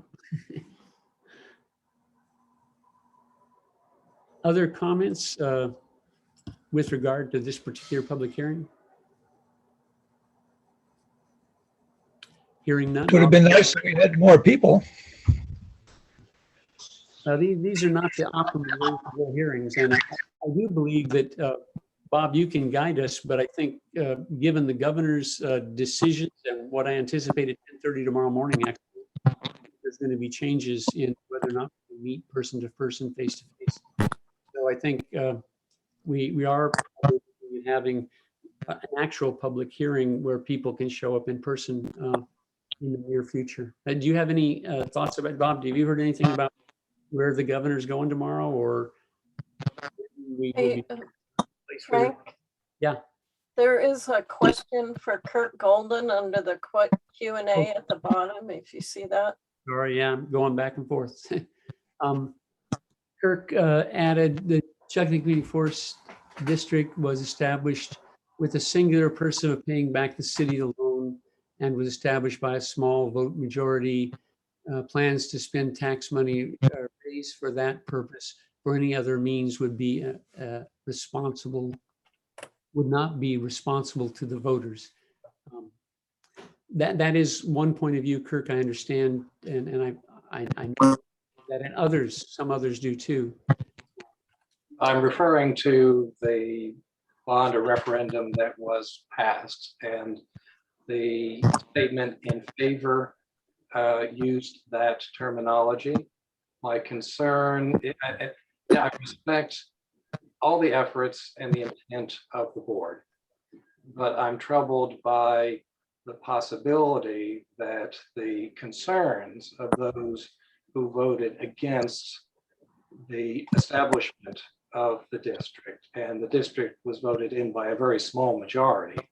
But I'm concerned that the concerns of those who voted against, that the board may continue indefinitely, or that the funds raised for that singular purpose would be spent for other means. So, you know, I think that since that was the statement that was in support of establishing the district, that I think the board needs to be sensitive to that and not be looking for other ways beyond small and token amounts of spending the tax money raised to pay back the intercity loan. I understand your interpretation of that, Kirk. It is not 1 shares, but I certainly hear your answer.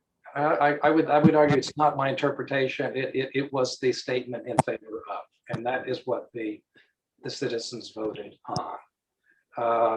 And, you know, again, I realize that the board has the authority to do more, but the board was not, and the district was not established to do more. If I could say something in response,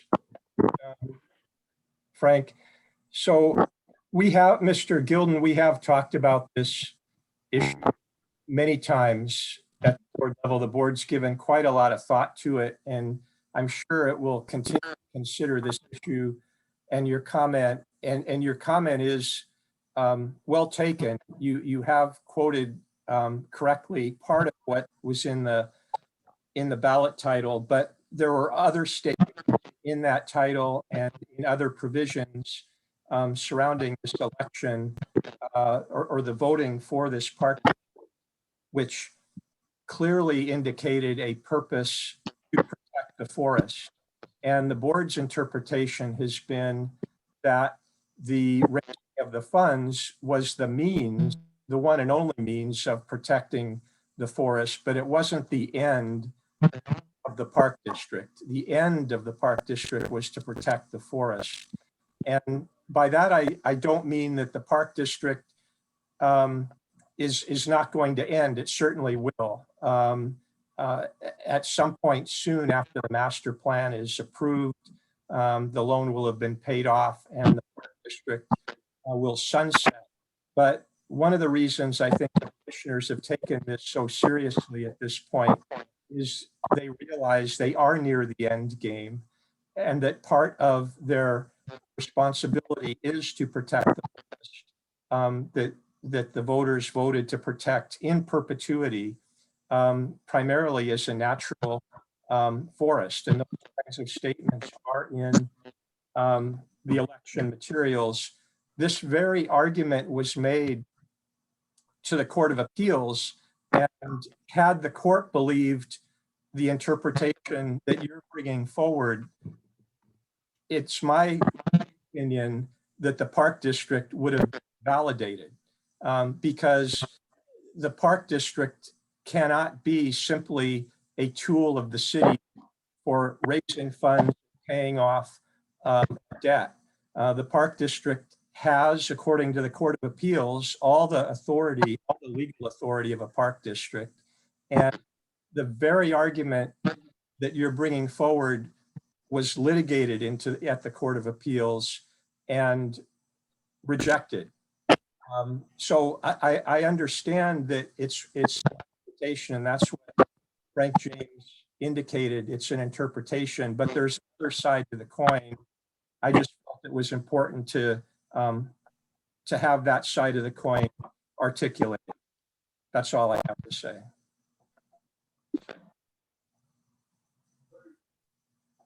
Thanks, Bob. Are there other comments to be included before we conclude the hearing?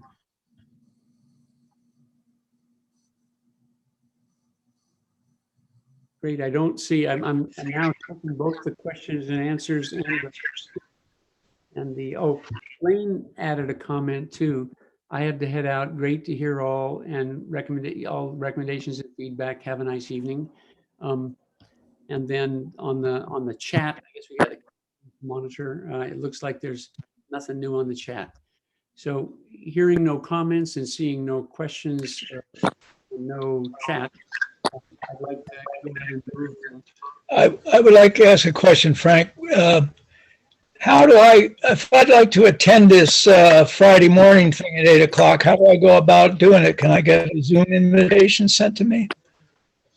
I don't know, John, because that's a question really for the city, since they are the ones who are holding that meeting together. I don't, and John Brown, I don't think is here now either. Yeah. I don't know the answer. I would ask Lane about an opportunity to join us.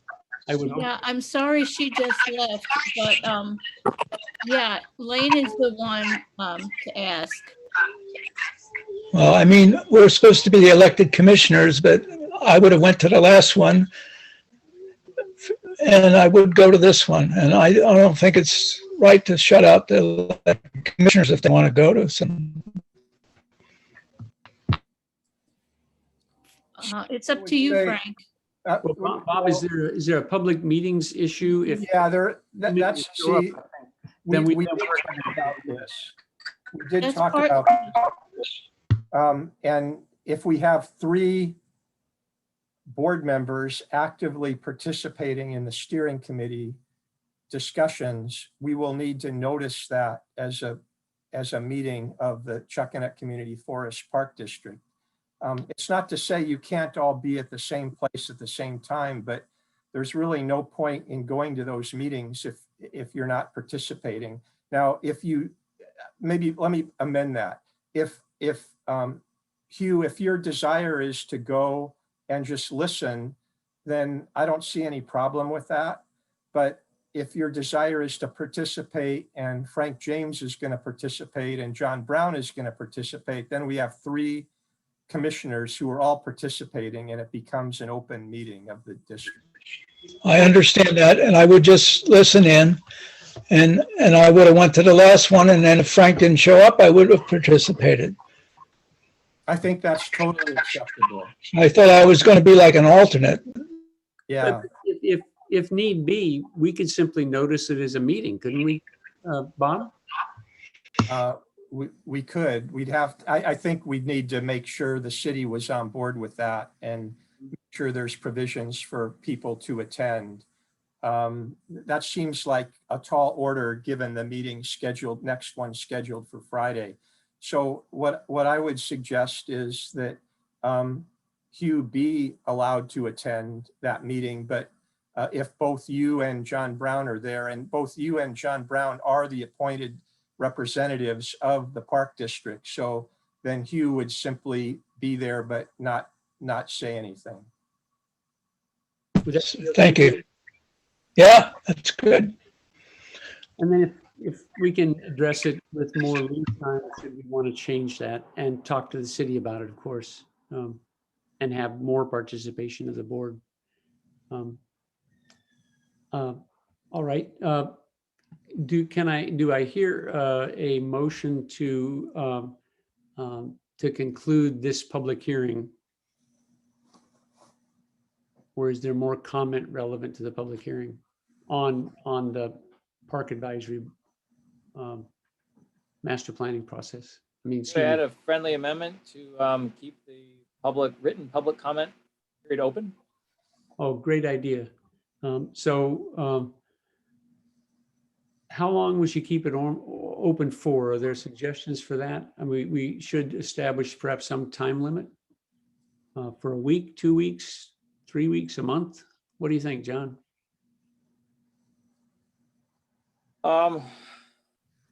It's summer, people are off doing things. This won't be the last opportunity, so I'd say maybe a month. Maybe keep it open until your next meeting and then you can look at it at that time. Sure. So a month would be the next meeting. That sounds reasonable to me. So that's a friendly amendment, but I think that's actually what An amendment to, John. I don't know that it's an amendment to anything I'm thinking of, except that I thought we were talking about. Your motion was to close the hearing. Well, And I that was was- asking, I was asking for a motion. I can't make a motion to do that. I was asking, so that could be a motion to close the meeting with that clarification. Could Sure, I? I'll make a motion that we close the formal public hearing, but maintain the written, we will entertain written comments for another month until the next meeting. Here, second. I'll second that. There you go, John Hymas seconds. All those in favor, raise your hand. I see hands. It's on the film. Every commissioner present supports. That's 4 of us. And the hearing is closed. Our other new business is amending and revising conservation easement. So that's new business. That it is certainly related to our prior conversation. And then after that, we have the annual corporate filing in July with the Secretary of State to discuss as well. And then some business matters. So let's move on to the new business and to talk now about amending and revising the conservation easement. So I'd like to open discussion on that item. I just wanted to say that John Brown was having trouble getting on and he and I couldn't figure out why. So he said to tell everybody that, and sorry he couldn't keep participating. Thank you, Robin. And Anne and Wendy are still with us as well. And please make any comments you feel there's more to be said. We talked about this issue before of amending or revising the conservation easement. It had been pointed out by Ann Isinger and others that the conservation easement is not as written consistent with our major goal as the purpose of this body. That there are many things in there which are not particularly consistent with it, that weren't that resulted from a compromise with the city about what could be done in the property, with a very pro parks and development oriented park director at the time. That's a fair summary? And then I think our discussion today then would be, do we wish to amend or reopen that document, and then what would be involved in an amendment or a revision of the conservation easement? Bob, do you want to summarize what, from your point of view, legally where we're at and what our options are? Yeah, we can certainly amend the conservation easement, revise the conservation easement. I did send the conservation easement to the board members, so you'd have it handy. It's also on the board's website. Ann Isinger made quite a few comments last time and a few this time. And I think one of the areas that I mentioned to you that would be looked at, probably the main one, there's others, but the main area to focus on is section 4.1. Under that, there's 19 listed permitted uses. And I think Ann had advocated to eliminate them. Maybe not directly, but that was the inference I was taking from that as inconsistent with the underlying purpose of protecting the ecosystems and preserving this primarily as a nature park. There's certainly different points of view on this among members of the public. We are where we are in the process right now. It seems like, based on what I heard from the description of the steering committee agenda for next time, that you will be talking about uses in the park. So I think this will potentially be front and center on Friday at your meeting, the steering committee meeting. And it would probably be helpful for the board to authorize the representatives from the park district at that steering committee meeting to stake out a position on that. And if that position is the elimination or drastic revision of the list of permitted uses under section 4.1, that could certainly be fodder for quite a bit of discussion. It seems to me that you probably, if that's the direction the board wants to go, which is I mean, I personally think it's a sensible thing to do, but I don't have a vote. It's up to the board. If you think that's a direction to go, then I think the commissioners who will be at that steering committee meeting should bring that point of view forward Friday, because we are in the process now of laying the groundwork for what the steering committee is going to be doing to lay out the scope of this.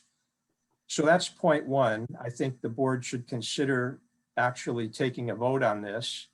And then point two, which Ann also made this point at the last meeting, is we've probably been a little bit behind the curve in involving the land trust. If we are going to be turning this property over to the Whatcom Land Trust, and I know we've had some discussions of other organizations, but if it's the land trust, then we probably need to bring them into this discussion sooner rather than later. If they're going to take over the conservation easement, I think it would be important to, and maybe as part of our decision on whether the land trust takes over the conservation easement, their vision and values should align with this board's vision and values for the future management and preservation of the forest. And a real good starting point for that discussion with the land trust would be whether it would support, if in fact the board decides that it does want to seek a revision of these terms in section 4, whether the land trust would be willing to support that and to publicly advocate for that as consistent with its mission and how it would like to manage the park going forward. Because frankly, the land trust is going to have this responsibility for a lot longer than the park district has had it. It's perpetuity. So I think we need to start having some serious discussions with the land trust and really bring them in at this point. The other, and then I'm going to make a third point. And the third point is the politics of this. I think that, you know, we clearly have some different politics now than we had when this conservation easement was signed. We had a different mayor with different objectives from the mayor we have now. And we have a different parks director with different objectives from the parks director we have now. So I'm pretty certain that this portion of the conservation easement would look a lot different if it was being negotiated with the current mayor and parks director. I think that's where it has to start. Yeah, I know John Brown had asked me about Alan Mariner, who's now the city attorney. He was also the attorney who represented the city in these negotiations. I'm happy to reach out to him and talk to him about this, but I don't think that's not the key avenue that we need to pursue. I think we need to talk to the decision makers at the city, because he takes his direction from them. He takes his direction from the mayor and to some degree the parks director. So I think that we probably should, and we talked about this, I think we talked about it last time, maybe making some contact with the mayor. I think we should do that. If that in fact is what the board wants to do. I'm really sorry John Brown's not here to be part of this discussion, but I do think that the board should consider taking some action tonight. Just to review some of the specifics that Bob was saying. I mean, in the agreement, the conservation easement, there is a provision for a 5K cross-country running course similar to the one around Lake Padden. There's provision for off-leash dog trails. There's provision for a wetlands ecology center, a building, I presume. multi-purpose outdoor seating arena, similar to the one in the Seaholm Arboretum. Forest picnic areas. I presume that's with picnic benches and tables. And a viewing pavilion and a number of other facilities that I think are were likely suggested by the kind of park-centric then leadership of city parks. I would encourage everybody to think about those things and the extent to which those kinds of activities are consistent with the mission we've held since we came into existence. Vince? Yeah, I want to thank you for sending that out, Bob. And I read through them all, and boy, there's a bunch of them we need to get rid of in there. That's for sure. I'd just like to note that John Bleffen has joined us. Thanks for joining us, John. Yeah, and I'd like to say that, yeah, Anne's recommendation from a month ago was to remove all the uses that are basically man-made constructions, except for maybe the signage or maybe a bench or maybe a plaque. And that's only 3 items out of the 15 or however many there are. So that's kind of what I would like to recommend when we, to the steering committee, that trails, signage, maybe a bench. And I don't know in the future if you want to have a rest area somewhere else other than in Fairhaven Park. That's probably the limit.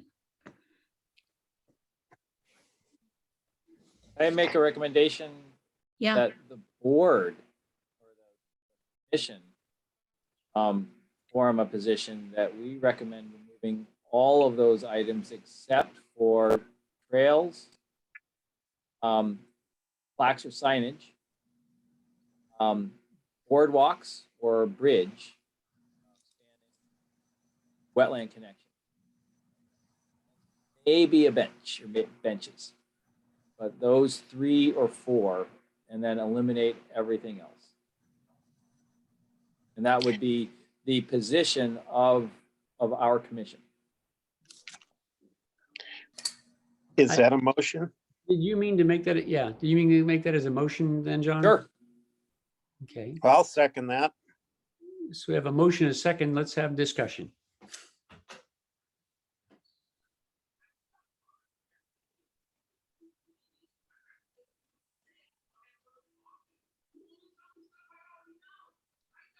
Hearing none from the board, or at least thoughtful, maybe you're all thinking, would we want to invite Anne or Wendy or John or Vince, of course, to add any additional thoughts about this issue? yeah. So I wrote down trail, signage, plaques, bridges, benches, 5 things. Boardwalks. Oh, and well, okay, bridges. Bridges and boardwalks. Okay, and boardwalks. Those are under trails, number C. So it'd basically be C trails, Yep. D benches, E plaques, and yeah, that's it. And G signs. Gee. Although I would caution against just going with C, because C also includes mountain bike. And I don't know if there's a position on that one yet. I actually like the idea not of wedding this motion to the current language of the easement, but to the actual items that the board is comfortable with, because we can certainly revise it to read how it would be better to read. We don't have to be following this language. So what I've heard, and just see if I've got the sense of it, is that trails, including boardwalks and bridges as appropriate, plaques, benches, and signage. Is there more that people want to include or feel should be included? May I make a comment? This is Anne speaking. Of course. One of the items on that list that I kept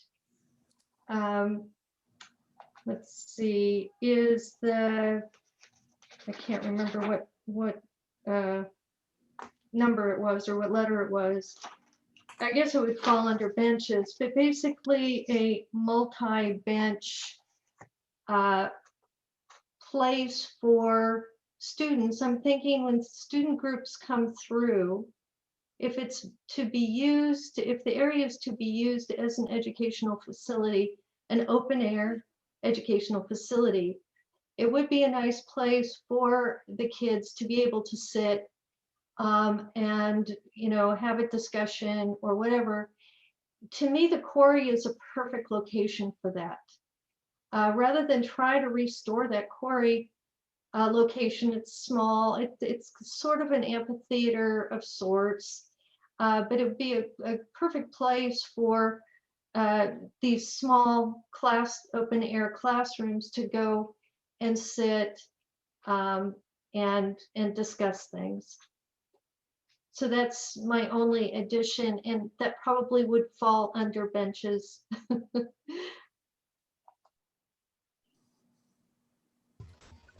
Would not, I'm sorry, Anne, what do you think about B?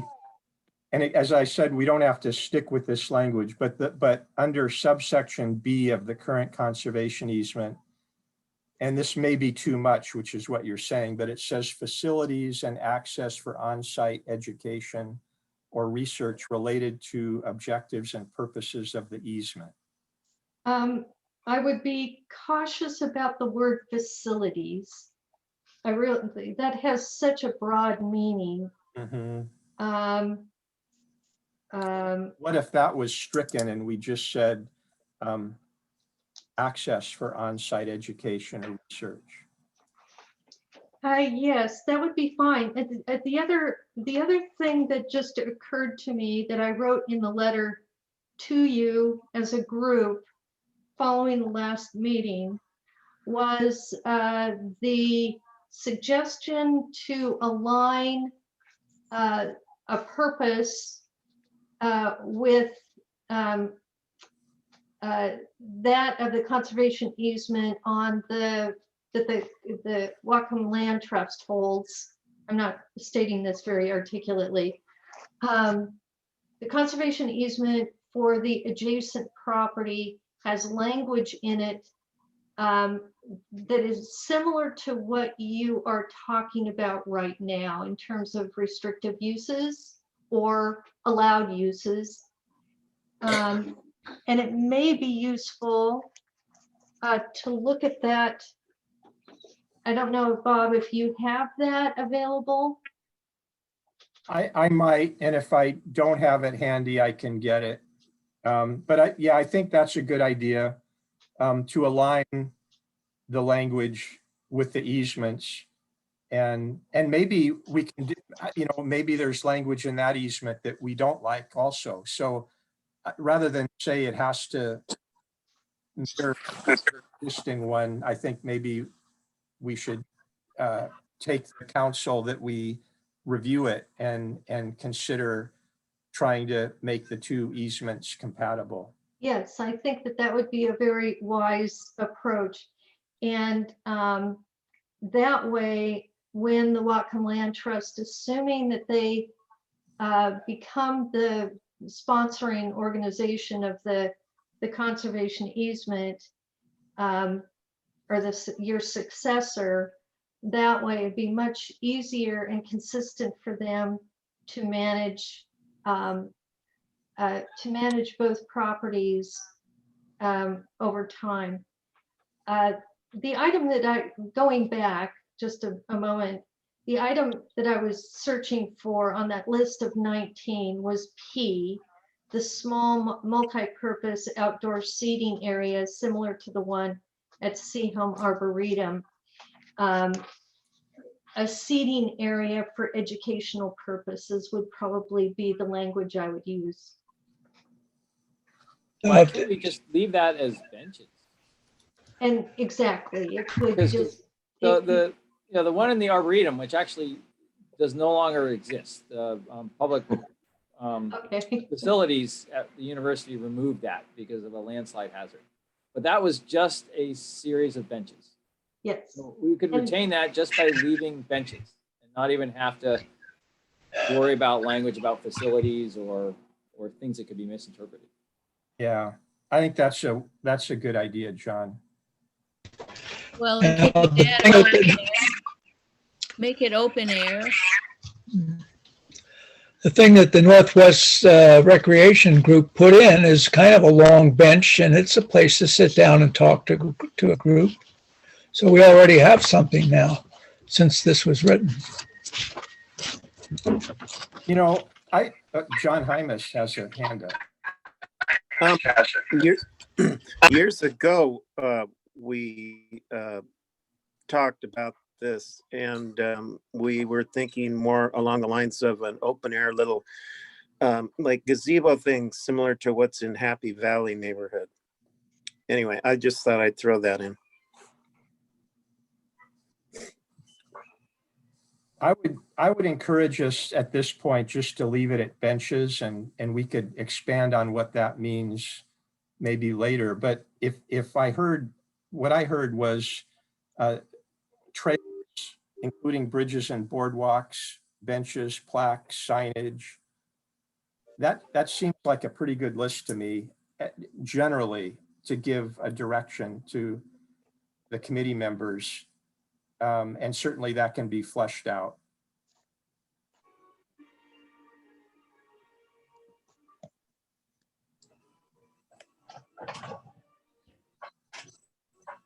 So we have a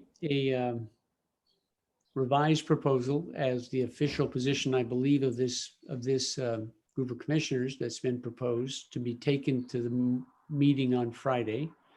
I'll be at that meeting on Friday. I'm happy to do that. I'm sure John Brown would as well.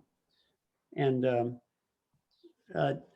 Bob, could you draft some final language just so we have it right? But of the basic thrust being that trails with benches and bridges with, excuse me, and now I'm getting mixed up. I'd be happy to restate it, and maybe Robin, you can retrieve this off of the recording too. The motion could be, and what I thought John McLaughlin's intent was, is to revise section 4.1 subsections A through S to allow only trails, including bridges and boardwalks, signage, benches, and plaques.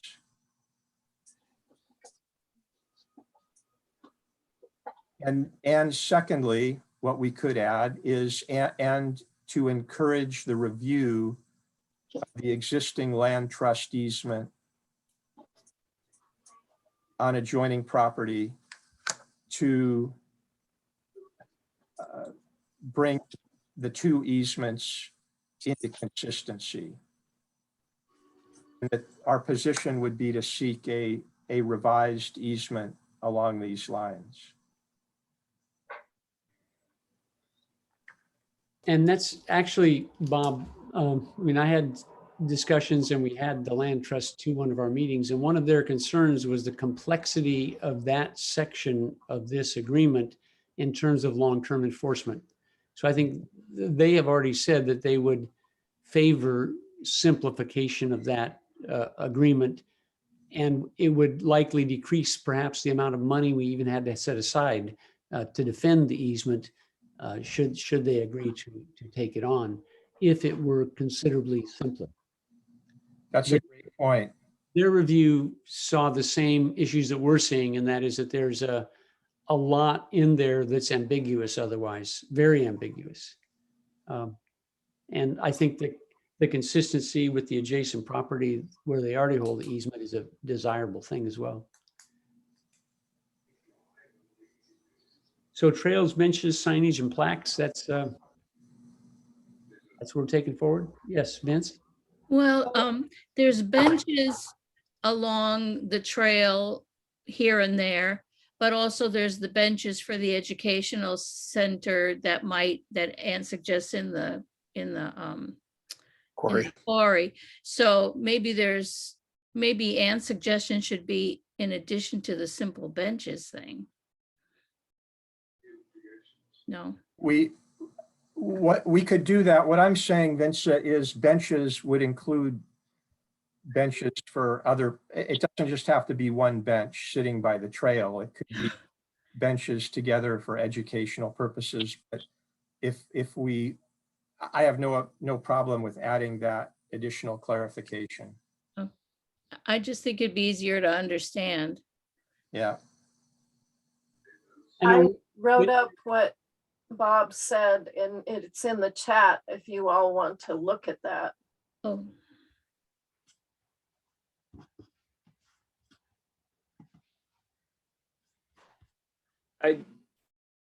For now, I sticking with Bob's language and leave benches simply as benches, and whether that means a configuration in a circle in the quarry or a few benches along the sides. We haven't elaborated on what trails means either, and that's a whole big can of worms that we probably don't want to open at this point. So I think Bob's language is pretty simple, and I think it would work, serve a purpose. Yeah, the principle is what we exclude, not the ultimate definition of what we intend to include, right? There's a bunch of things there we really don't want. We believe that they're at variance with the core mission of the reason that we exist. Yeah.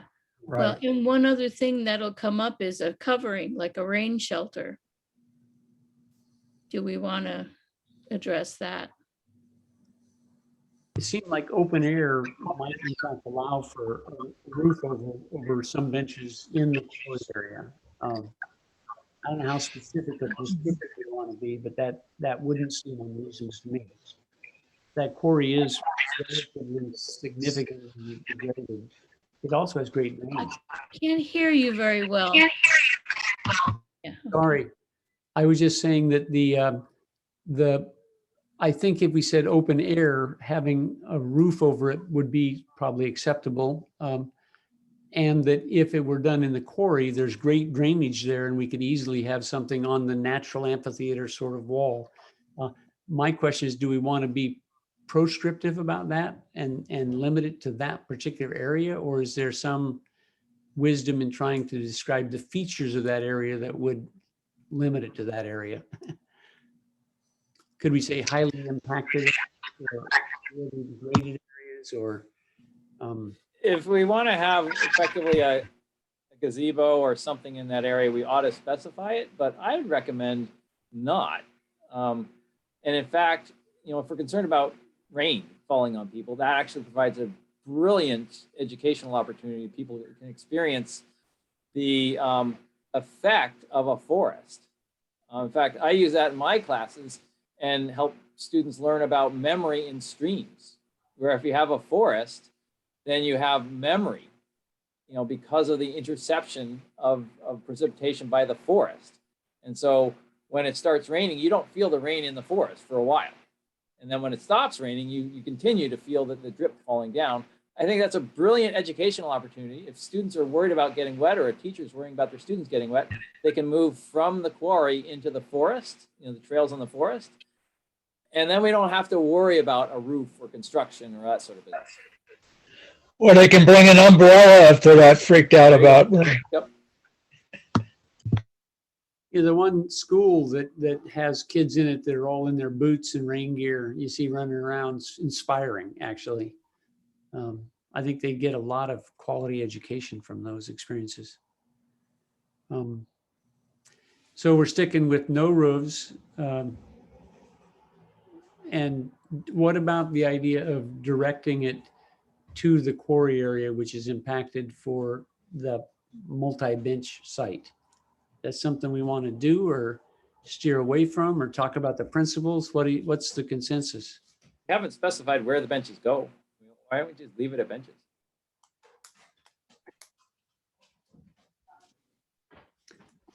Yeah, What you're now talking about is the actual master planning process. Yeah, Where we're right. deciding the configuration of all this other stuff, and then for the easement, I don't think we need to get into that. So in its simplest form, what we propose is replacing everything in section 4.1A through S with trails, benches, signage, and plaques in various, But with trails to include boardwalks and bridges. right. I mean, yeah, in its simplest form, just trails, benches, signage, and plaques. And each of those will probably be fleshed out, you know. Is signage interpretive signage or just locational signage or wayfinding signage or all the above? I mean, I think there's, like you said, it gets down to the actual process of doing the planning. Right. And this won't be the last time the board gets a chance to consider these things. So as the discussion evolves at the steering committee, I would expect the steering committee members will bring back those discussions to the full Park District Board, and some of those details that we're talking about now can be presented. And if it's something the board wants to take a position on, it can certainly do that. But I think for now, it's good to keep it relatively simple. It's really the things that aren't allowed that we really want to say, and this does that very cleverly. Well, there's also a section in the conservation easement that spells out what's not allowed, and there's lots of those things. But these are the things that were specifically called out as allowed, and we want to limit them now to just these items. I do have a little bit of wordsmithing before somebody makes a motion and calls a vote.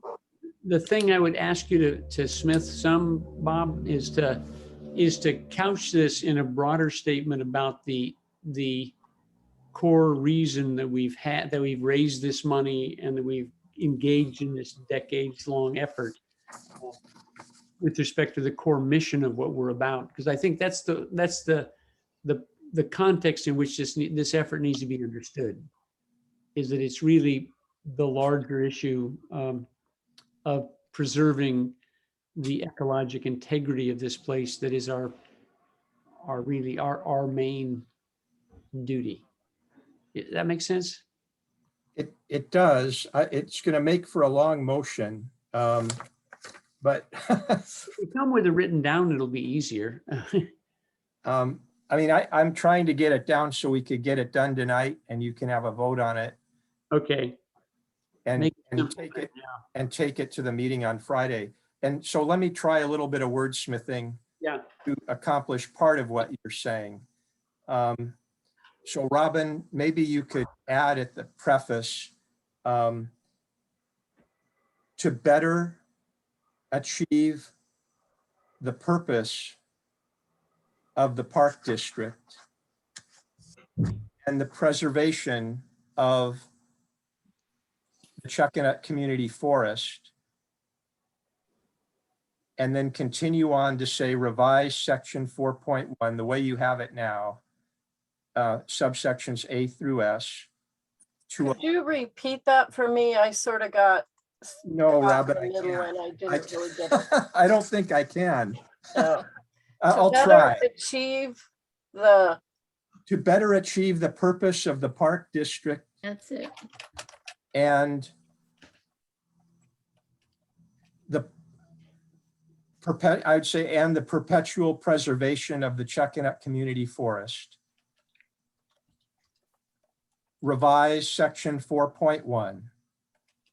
And so just keep it the way you have it after that, except after the word allow and before the word trails, insert the word only, so that you're going to say revise section 4.1 subsections A through S to allow only trails, including bridges, boardwalks, signage, benches, and plaques.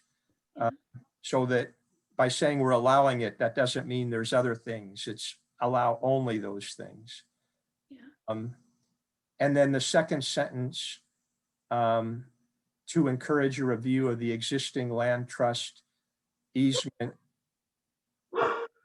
adjacent, I would say on adjacent property, to give the two easements consistency would be fine. Yeah. Okay, I'm gonna just clear this up a little bit and then I'll post it in just a moment. Yeah. I'd like to point something out to, just so that everybody is reminded that on page 1 of the interlocal agreement, where all the whereases are, whereas the city purchased the property, blah, blah, blah. Whereas the mission of the park district is to ensure the entirety of the property is protected in perpetuity. So our mission statement is in the interlocal agreement on page 1. So we have legal background for what we're saying here. Yeah, and that was agreed to by the city. And Yep. that's great. The point Vince is making, I hope you take that with you and to the Always. steering Yeah. committee meeting Friday. Make Yeah. a point to them. Yeah, and we should have made that point to Kirk Golden if he's still on. But No, I think as soon as I started talking, he left. yeah, he left. Yeah. Yeah. So that's annoying, but never mind. Yeah. Could I make one suggestion? This is Anne.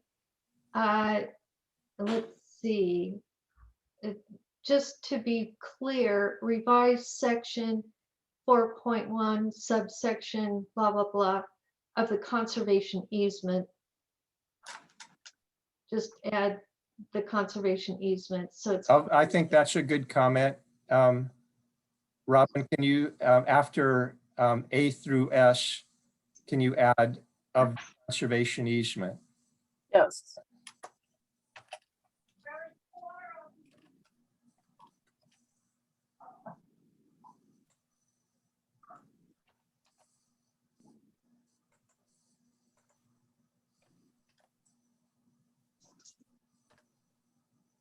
Okay, there it is again.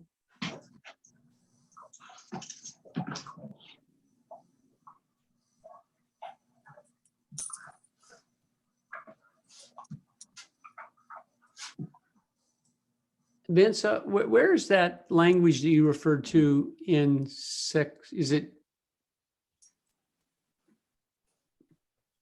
Can you point it out to me? In the interlocal agreement, which comes before the conservation easement, but it's part of the legal documents that we signed.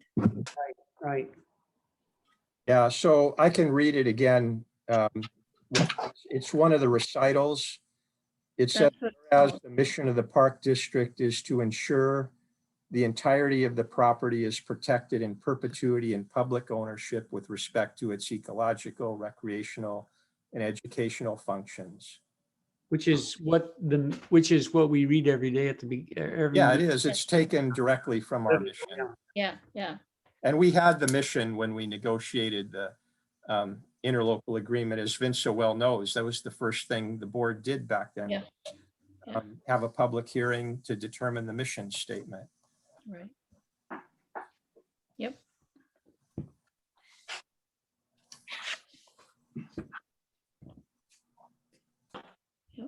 And we are indebted to Kathy McKenzie for making it so succinct.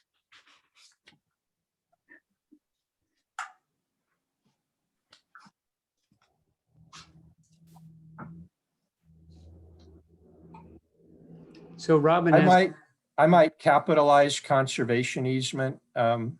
Yeah, I wondered about that. I can do that.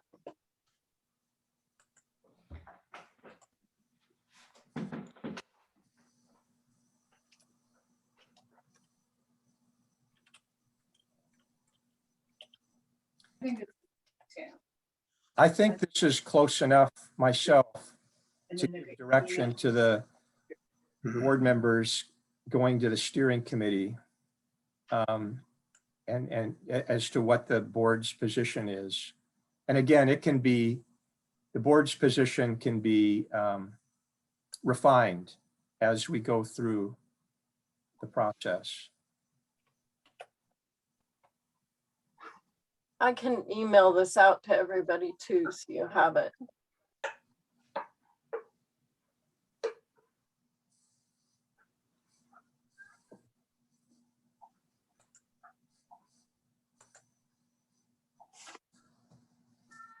Thanks, Robin. Do we want to vote on it? I think we have it all. If you can go move to the chat, I believe it is there on the last 8:30 comment. Yeah, we'll get it to John for sure.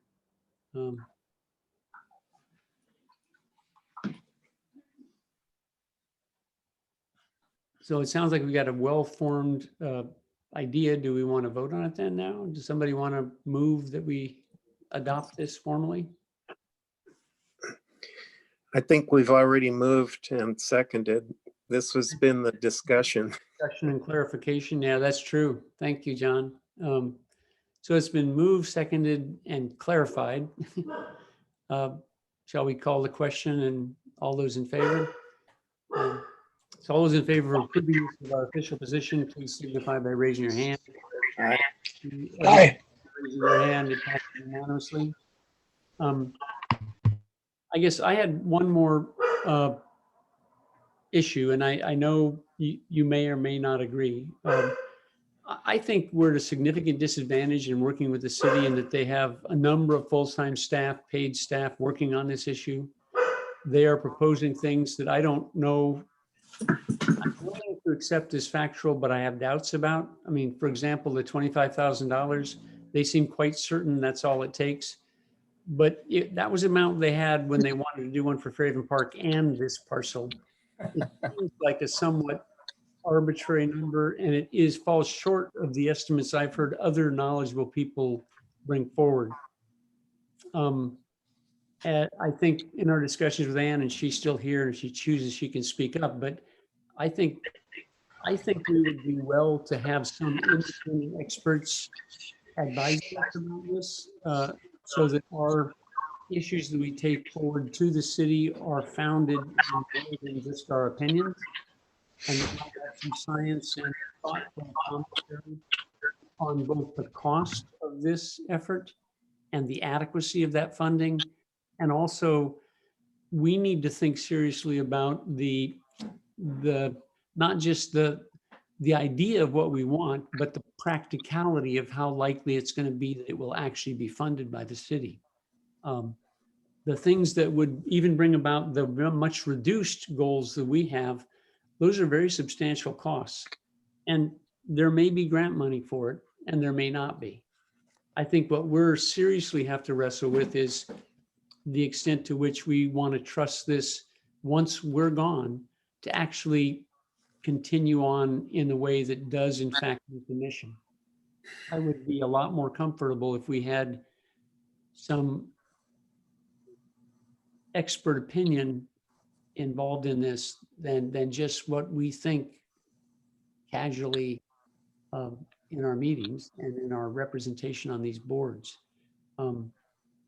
It seems like there are very different visions of reality. When I meet and talk with Ann, I think this is complicated, this is more expensive, this needs more thought than what is being given to it by this committee so far. Maybe someone from Land Trust. Sure. Hey, I'd like to hear from John Bluffin what he thought about when he tried to explain the planning area, what they said to him at that meeting. John, are you awake, Bluffin? I see he's on the board here, but I haven't heard from him. John, you're muted, so you can unmute and feel free to speak up. And Wendy and Ann, please feel free to unmute and speak up as well, if you choose. All right, while we're waiting for others, I would suggest that we have two very capable, very knowledgeable and experienced folks that we could draw on. Those are Jerry Wilbur and Ken Wilcox.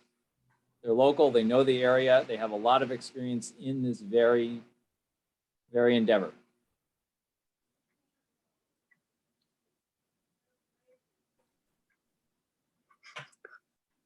So it's Wendy talking here. I'm thinking that when Lane said $25,000 or Nicole said $25,000, I think they said that they were going to do the master plan in-house.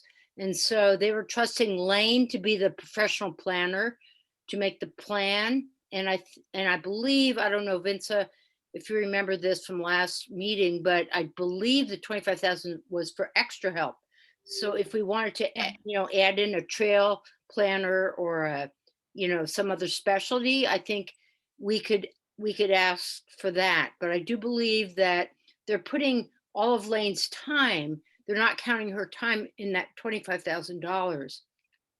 That's what yes, I understood that too, that the 25,000 was extra, Yeah. but I don't know if that's enough. So we have to ask Nicole how much time do we have from Lane for the next 6 months? Because if it's half time or quarter time, that's good, and we should lean on her because she could do a lot of work for us. But I don't think that our master plan committee was, we didn't have clarification on how much time she's going to give us. So. When Nicole explained their funding for master plans, she described a system which had woefully inadequate funding all the way to fully funded master planning. And that the city had engaged in all those levels of funding in the past. That's kind of what she told us, if I recall correctly. I'm just worried about, I hope that we have the capacity to hold them to the standard that we believe will actually realize the results we expect. We've raised, and the community has put out millions of dollars for this effort that we're the captains of. And that we have about a year more to ensure that the preserved in perpetuity, this forest will continue to be there as a resource for the people who live here. And that's the only purpose we have. We're pretty single-minded, as we should be. But I think we need to make sure that purpose, that goal, that mission is adequately represented in the city's planning to not be overshadowed by the many other demands for money and time that are, my understanding is that she's supervising a number of other master planning processes as well. I really think that if we have the resources, if we want to, we could issue a request and accept people to assist in this process that we could pay for, that would augment the quality and the depth and the effectiveness of the planning process. I don't think we just need to leave it to the city.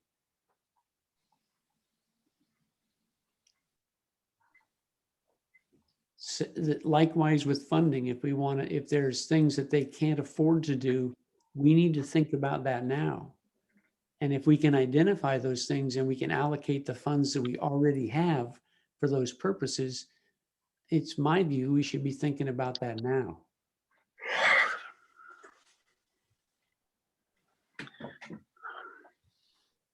Yeah, Vince. Well, I'd like to hear from Bob what we can really spend money on. I know you've said in the past we could hire consultants. Do you still think that? Yes, we have all the authority of a park district. The Court of Appeals said so, and they have the last word on this. So I don't think there's any question about the legality of it. The question is the political side of it. You heard Kirk's viewpoint, and you know that there's other people in the community that share his viewpoint. So there's definitely a political disagreement about what the park district's purpose is. The legal side of it, as far as I'm concerned, has been settled, and you do have the legal right to hire consultants. One of the things that it seems to me, if you want to think about this, it requires a little more thought. So maybe coming out of that meeting on Friday, if the board members who are there have some ideas that have an idea they want to bring forward as a proposal to the next board meeting. Maybe a scope of work, a general, roughed out scope of work. I think John McLaughlin had a great suggestion with two very experienced people we have in our community right now who could help. If someone, you don't have to go out to bid to hire a consultant. You are a public agency, so you do have some public process, if for nothing else, appearance sake. But you can you could develop a scope of work and put out a request for proposal and invite people who you might like to see help the park district on this as a consultant, and then hire one of them. They wouldn't be an employee. I don't think you'd want to hire an employee, but you could certainly hire them as an independent contractor. I think it isn't legal. Clearly, we have the legal ability to do this, and I believe we have a mandate to do it based on what we're elected to do. But, the political side of it, Larry Horowitz, we had to spend, what, thousands and thousands of dollars to respond to his requests, and nothing ever came of that. I mean, I don't think we should be afraid of politics. The reality is we were elected, we can be unelected, all of us, if we do things that the community doesn't believe in, and we should be.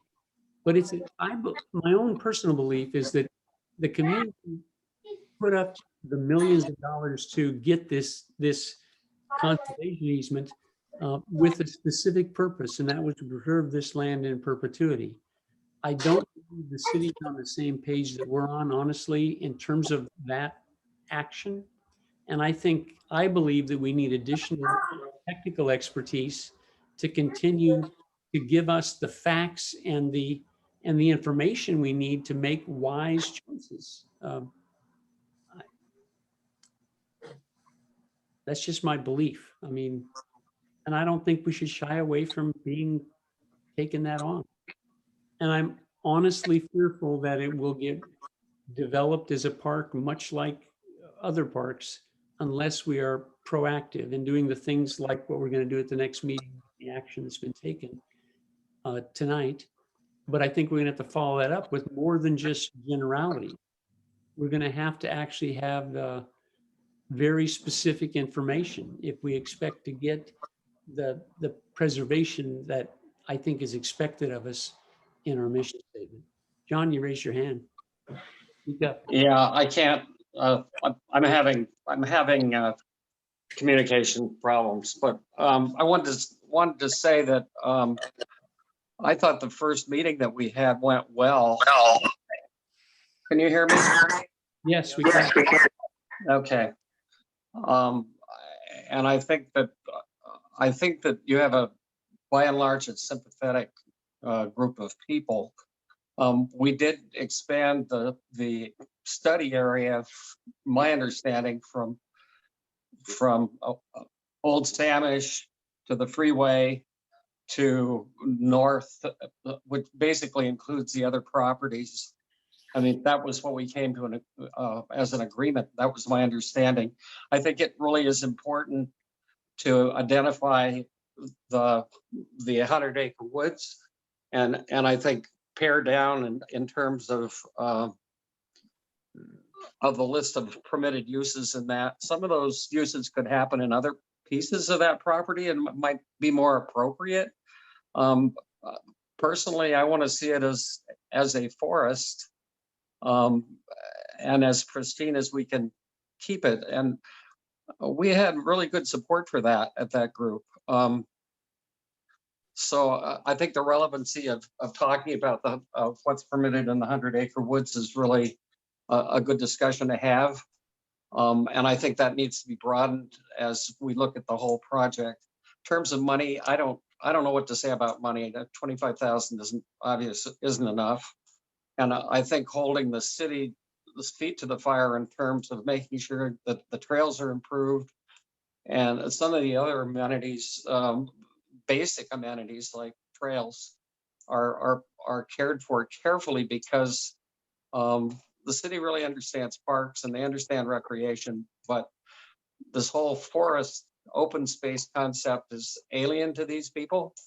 And I think Nicole is becoming increasingly aware of that. She's talking about using this for a prototype for another forest on the north side of town. And the Greenways person has now been promoted to being the parks planner. So she does have a number of hats that she's going to wear. And I would recommend that we get the public works people that do the natural preservation included in this. They weren't there last time, but I've been promised that they'll show up next time because they provide a good balance to parks in terms of understanding natural systems. So that's the people that are under Claire Vogelsong, basically. Anyway, I thought the first meeting went well. I know that you guys wanted to limit this to a small area. I think we really need to grow very rapidly as the CO2 levels continue to rocket up, to understand that this area is part of Seom Hill, connected through Conley. This area is part of the Chuckanut Mountains. This area needs to be connected to saltwater and needs to be connected to not just Padden Creek, but also Chuckanut Creek. And yeah, I'm optimistic. You guys have got control over this, and I would keep it as pristine as possible. Thank you, John.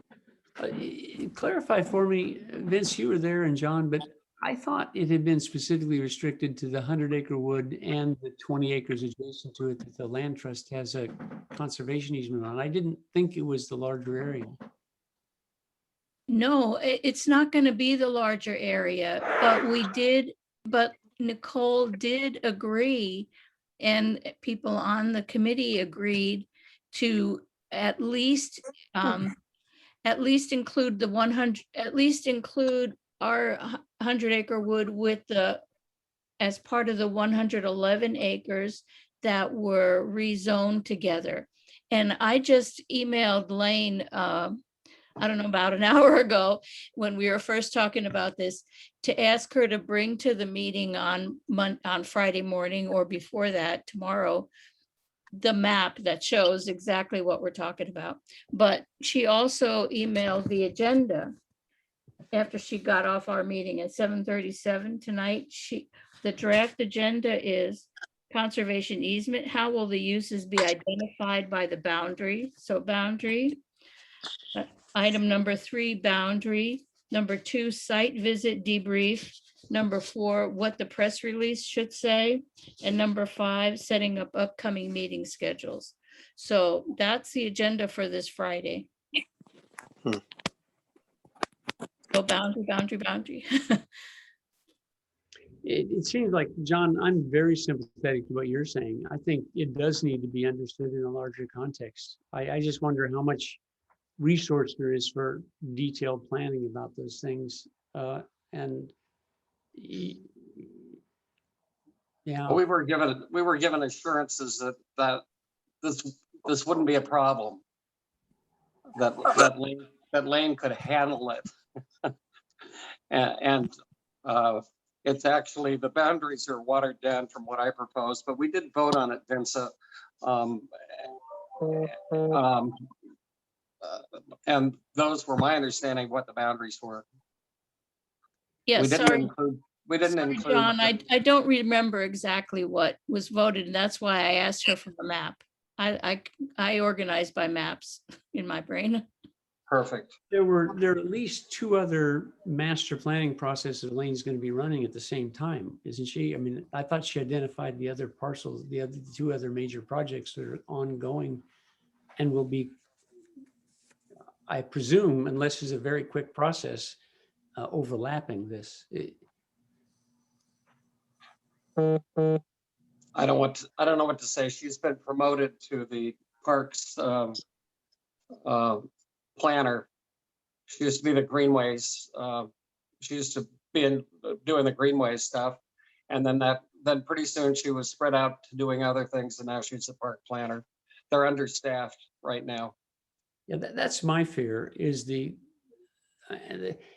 I don't know how robust the city's budget is now. I know that it's had its challenges in the past, and they seem quite understaffed, Yeah. even from the point of view of maintenance. Linsa? Yeah, her letter is signed, with her title, her job title.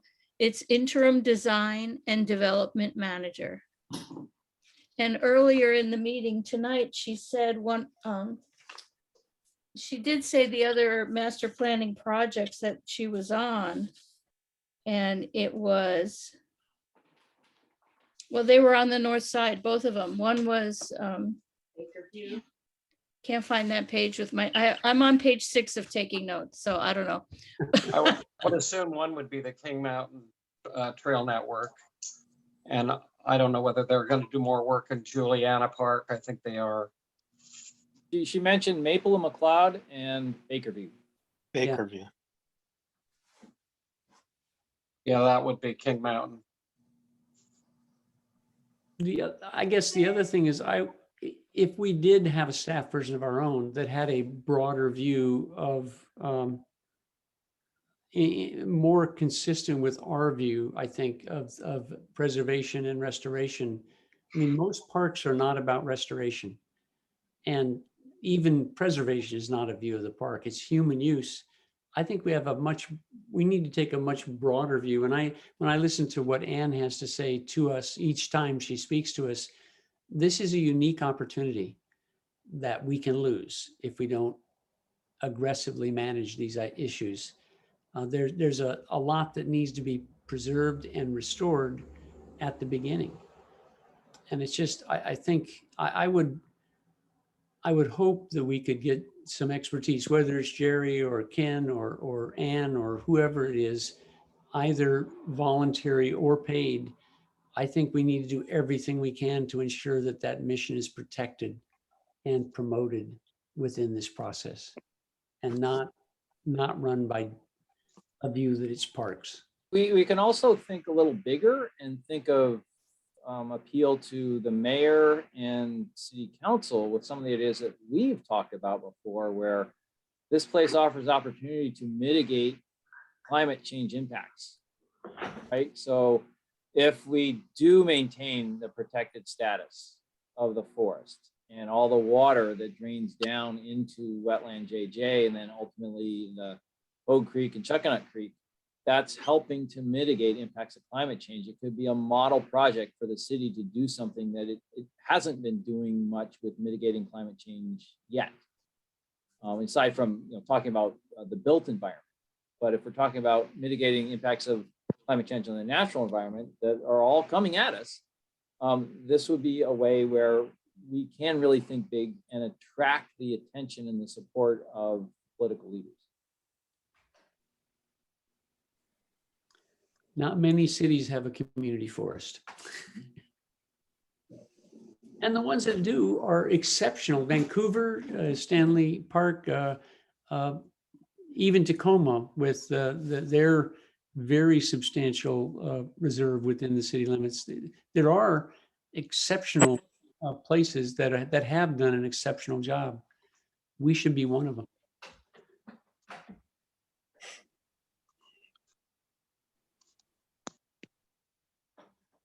It's almost 9, Frank. Yeah, I'm ready to get back to business. So we voted on this already, right? Am I correct, Robin? Did we vote? Yes, you voted, you approved it. I already emailed it out to you all. Great. Oh, okay, cool. Let's move on. We still have other things we do need to accomplish tonight. Just a second, if I can get back to the right document.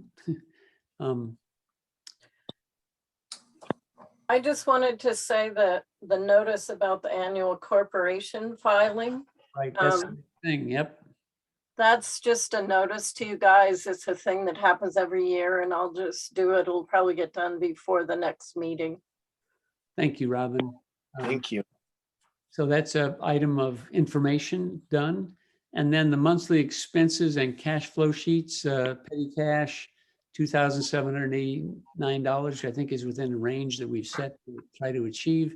The treasury report, beginning unencumbered, 484,068, ending unencumbered 292,091. Tax revenues of 50,695 and paid out $1,633 in operating expenses, and $241,039 paid out to the city of Bellingham. Current debt outstanding is $357,488. Annual report to the state auditors filed on May 31st. That's informational. We do need to have a motion to approve the district payroll input forms, the wages for Robin Albroth for 38.25 hours in May, and the total gross of $956.25. Do I hear a motion? So moved. Second? Second. McLaughlin and Hymas, moved and seconded. Those in favor, or any discussion? Hearing none, those in favor say aye. Aye. Aye. Those opposed say nay. Carries unanimously. The consent agenda, I'd like to hear a motion to approve the following. The payment, 15 May, invoice number Carmichael and Clark, $1,847.50 for regular professional services. Payment June 15th to Robin Albo for Zoom webinar, $43.48. And for the public hearing, payment to WECU petty cash account, reimbursed post box annual fee, $146, and a safety deposit box fee of $32.08. We should have a new one by now. John Hymas and both I hold keys to it for a total of $178.08. Do I hear a motion and a second to accept those? So moved. The Hymas, I'll give the motion to, who wants to second it? McLaughlin. McLaughlin. Hugh raised his hand. Okay, I'm sorry. I'm down to one screen, one person on the screen, so I can read these things. Those in favor, say aye. Aye. Aye. Aye. Those opposed, nay. Unanimous acclamation. Just a reminder that Robin will send out an email to 3 board members, to me, John Brown and John McLaughlin. Please respond by confirming that you approve of paying the bills as listed in the consent agenda and payroll, so that we can get the necessary confirmation in writing of the printing of those actions. Next meeting is July 27th at 6 p.m. And Bob, do you know if we're gonna, do you suspect that we'll be able to hold an in-person meeting? And if so, do we need to notice it? And will we have a place to hold it? The last question is the most important, and I don't know the answer to it. I do believe that we will be allowed to meet in person next time. That's not certain, obviously, but that's what it seems to be the most likely to me. The governor stated publicly that when they reach 70%, he's going to basically take all the restrictions away. Yeah. And that's happened. Yeah. And he has a press time at 10:30 tomorrow morning, where I anticipate he's going to say that. That doesn't mean the city's going to open the building, though. Robin, could you inquire with them tomorrow and find out if it is going to be possible to hold a meeting there? And then do we have The library, yeah, they said everything would have to be opened up. So as of today, they're not doing meetings in the library yet. So the other thing was, I don't know about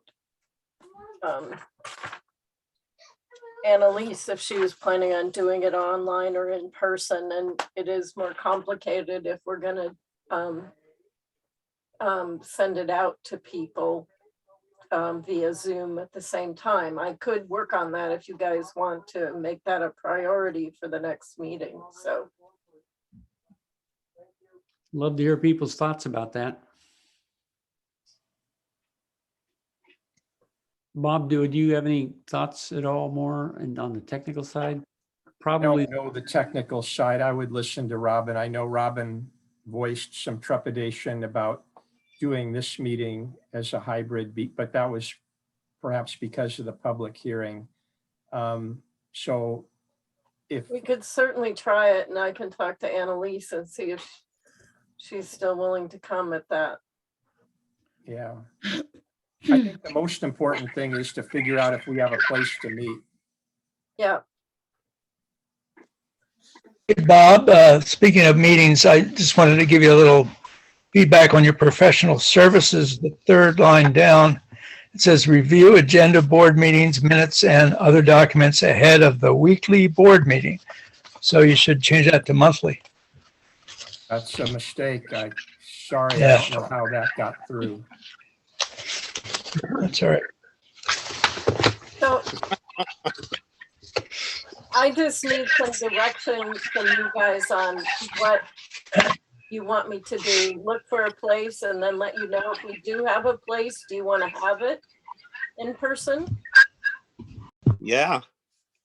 From my point of view, as soon as people are immunized, it is safe to meet. And the problem in Whatcom County is the East County and the North County are still not immunizing. Their rates are pretty flat in the 40% range, and we do have a full hospital because of that. All the hospitalizations for COVID for some time now have all been unimmunized people. So I think, should we have masking, Bob, since we can't confirm immunization status, or do we want to, any thoughts about what criteria we put into an in-person meeting?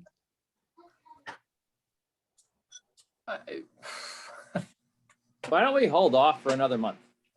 Yeah. That's what my brain was thinking, ouch, maybe. Yeah. I'd like to have standards from the governor or attorney general on masks for people who are unvaccinated versus no masks for people who are vaccinated, and how far apart they have to be. It'd be nice to have some guidance rather than try to make these decisions ourselves.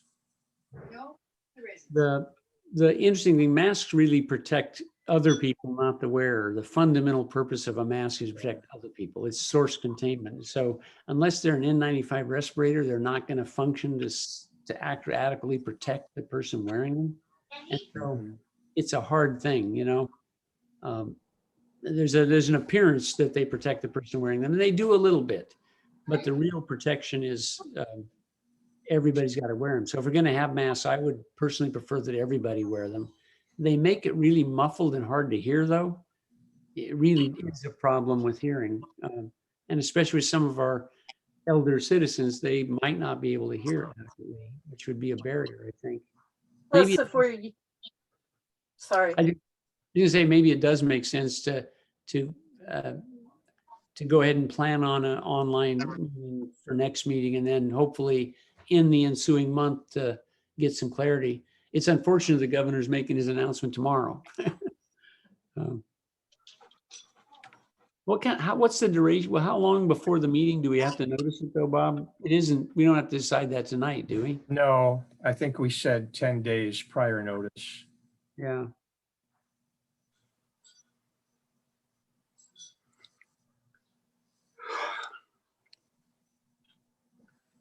Okay, then. Well, shall we make it that we're going to have the online meeting, and then if we have adequate advice from the governor's office and obviously a decision from the governor to move forward, kind of see if we can put together an in-person meeting, if we can find a place, all those contingencies, and do the barrier to doing both, Robin, is what now? You just,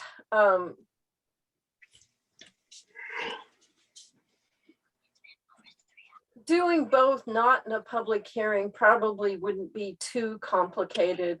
And we could probably do that fairly easily. I would, though, want to do practice sessions with board members beforehand. So 2 at a time, so that we all know how to do it, you know, and just what the setup is. And maybe that could just be, I could do it with some people, and then other people could just come before the board meeting and we could do a practice right then. As long as I have at least one practice session with people so I can sort of work out the kinks. So what's the board's pleasure? Online and in person? Hmm. How about we go online and then develop plans for the August meeting when we have more clarity? Sounds I good. agree. So moved. Do I hear a second? I second. All those in favor, put up their hand. Unanimous. Well done. All right, thanks, everybody. Sorry this took so long. I didn't usher people along as well as I could have. Try to do better next time. Good night. All right, good night. It was a Good night, compliment. everybody. Good luck on Friday. Yeah, good luck. Yeah, Frank, be more, I don't know, optimistic about that steering committee. I mean, I hear your concerns, but give them a chance. I have confidence, Mensa, in the committee. What I wish we had was more expert information from our point of view. And maybe that'll be forthcoming. Maybe that's forthcoming. Oh, Frank, I was going to ask you, did you ever talk to the mayor? I called him, he didn't call back. Oh, okay. But I can harass him. I can escalate. Yeah. Him. Yeah, you get to, face to face with him, yeah. I did see him at that Mount Baker Theater thing, but I only talked to him about our little trail through the neighborhood that the planning department was screwing up. So. In the past, he's been really responsive. I don't know.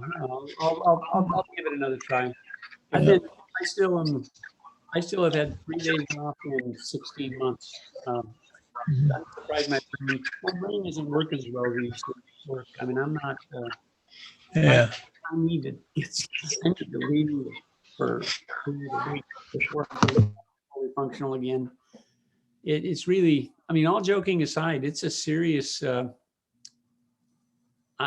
just a point beyond which you're not able to keep doing stuff, and I'm there. I need some time off, so. But I'm working towards that next month. I'm planning on a couple of weeks, so that's hopefully everything will be quiet enough that can happen. Take them, don't let anything interrupt. Yeah, just write them down. Yep. Take care, everyone. Good night. Thank you, everybody. I'm gonna shut this meeting down. Thanks, Robin. Bye-bye. Okay, bye.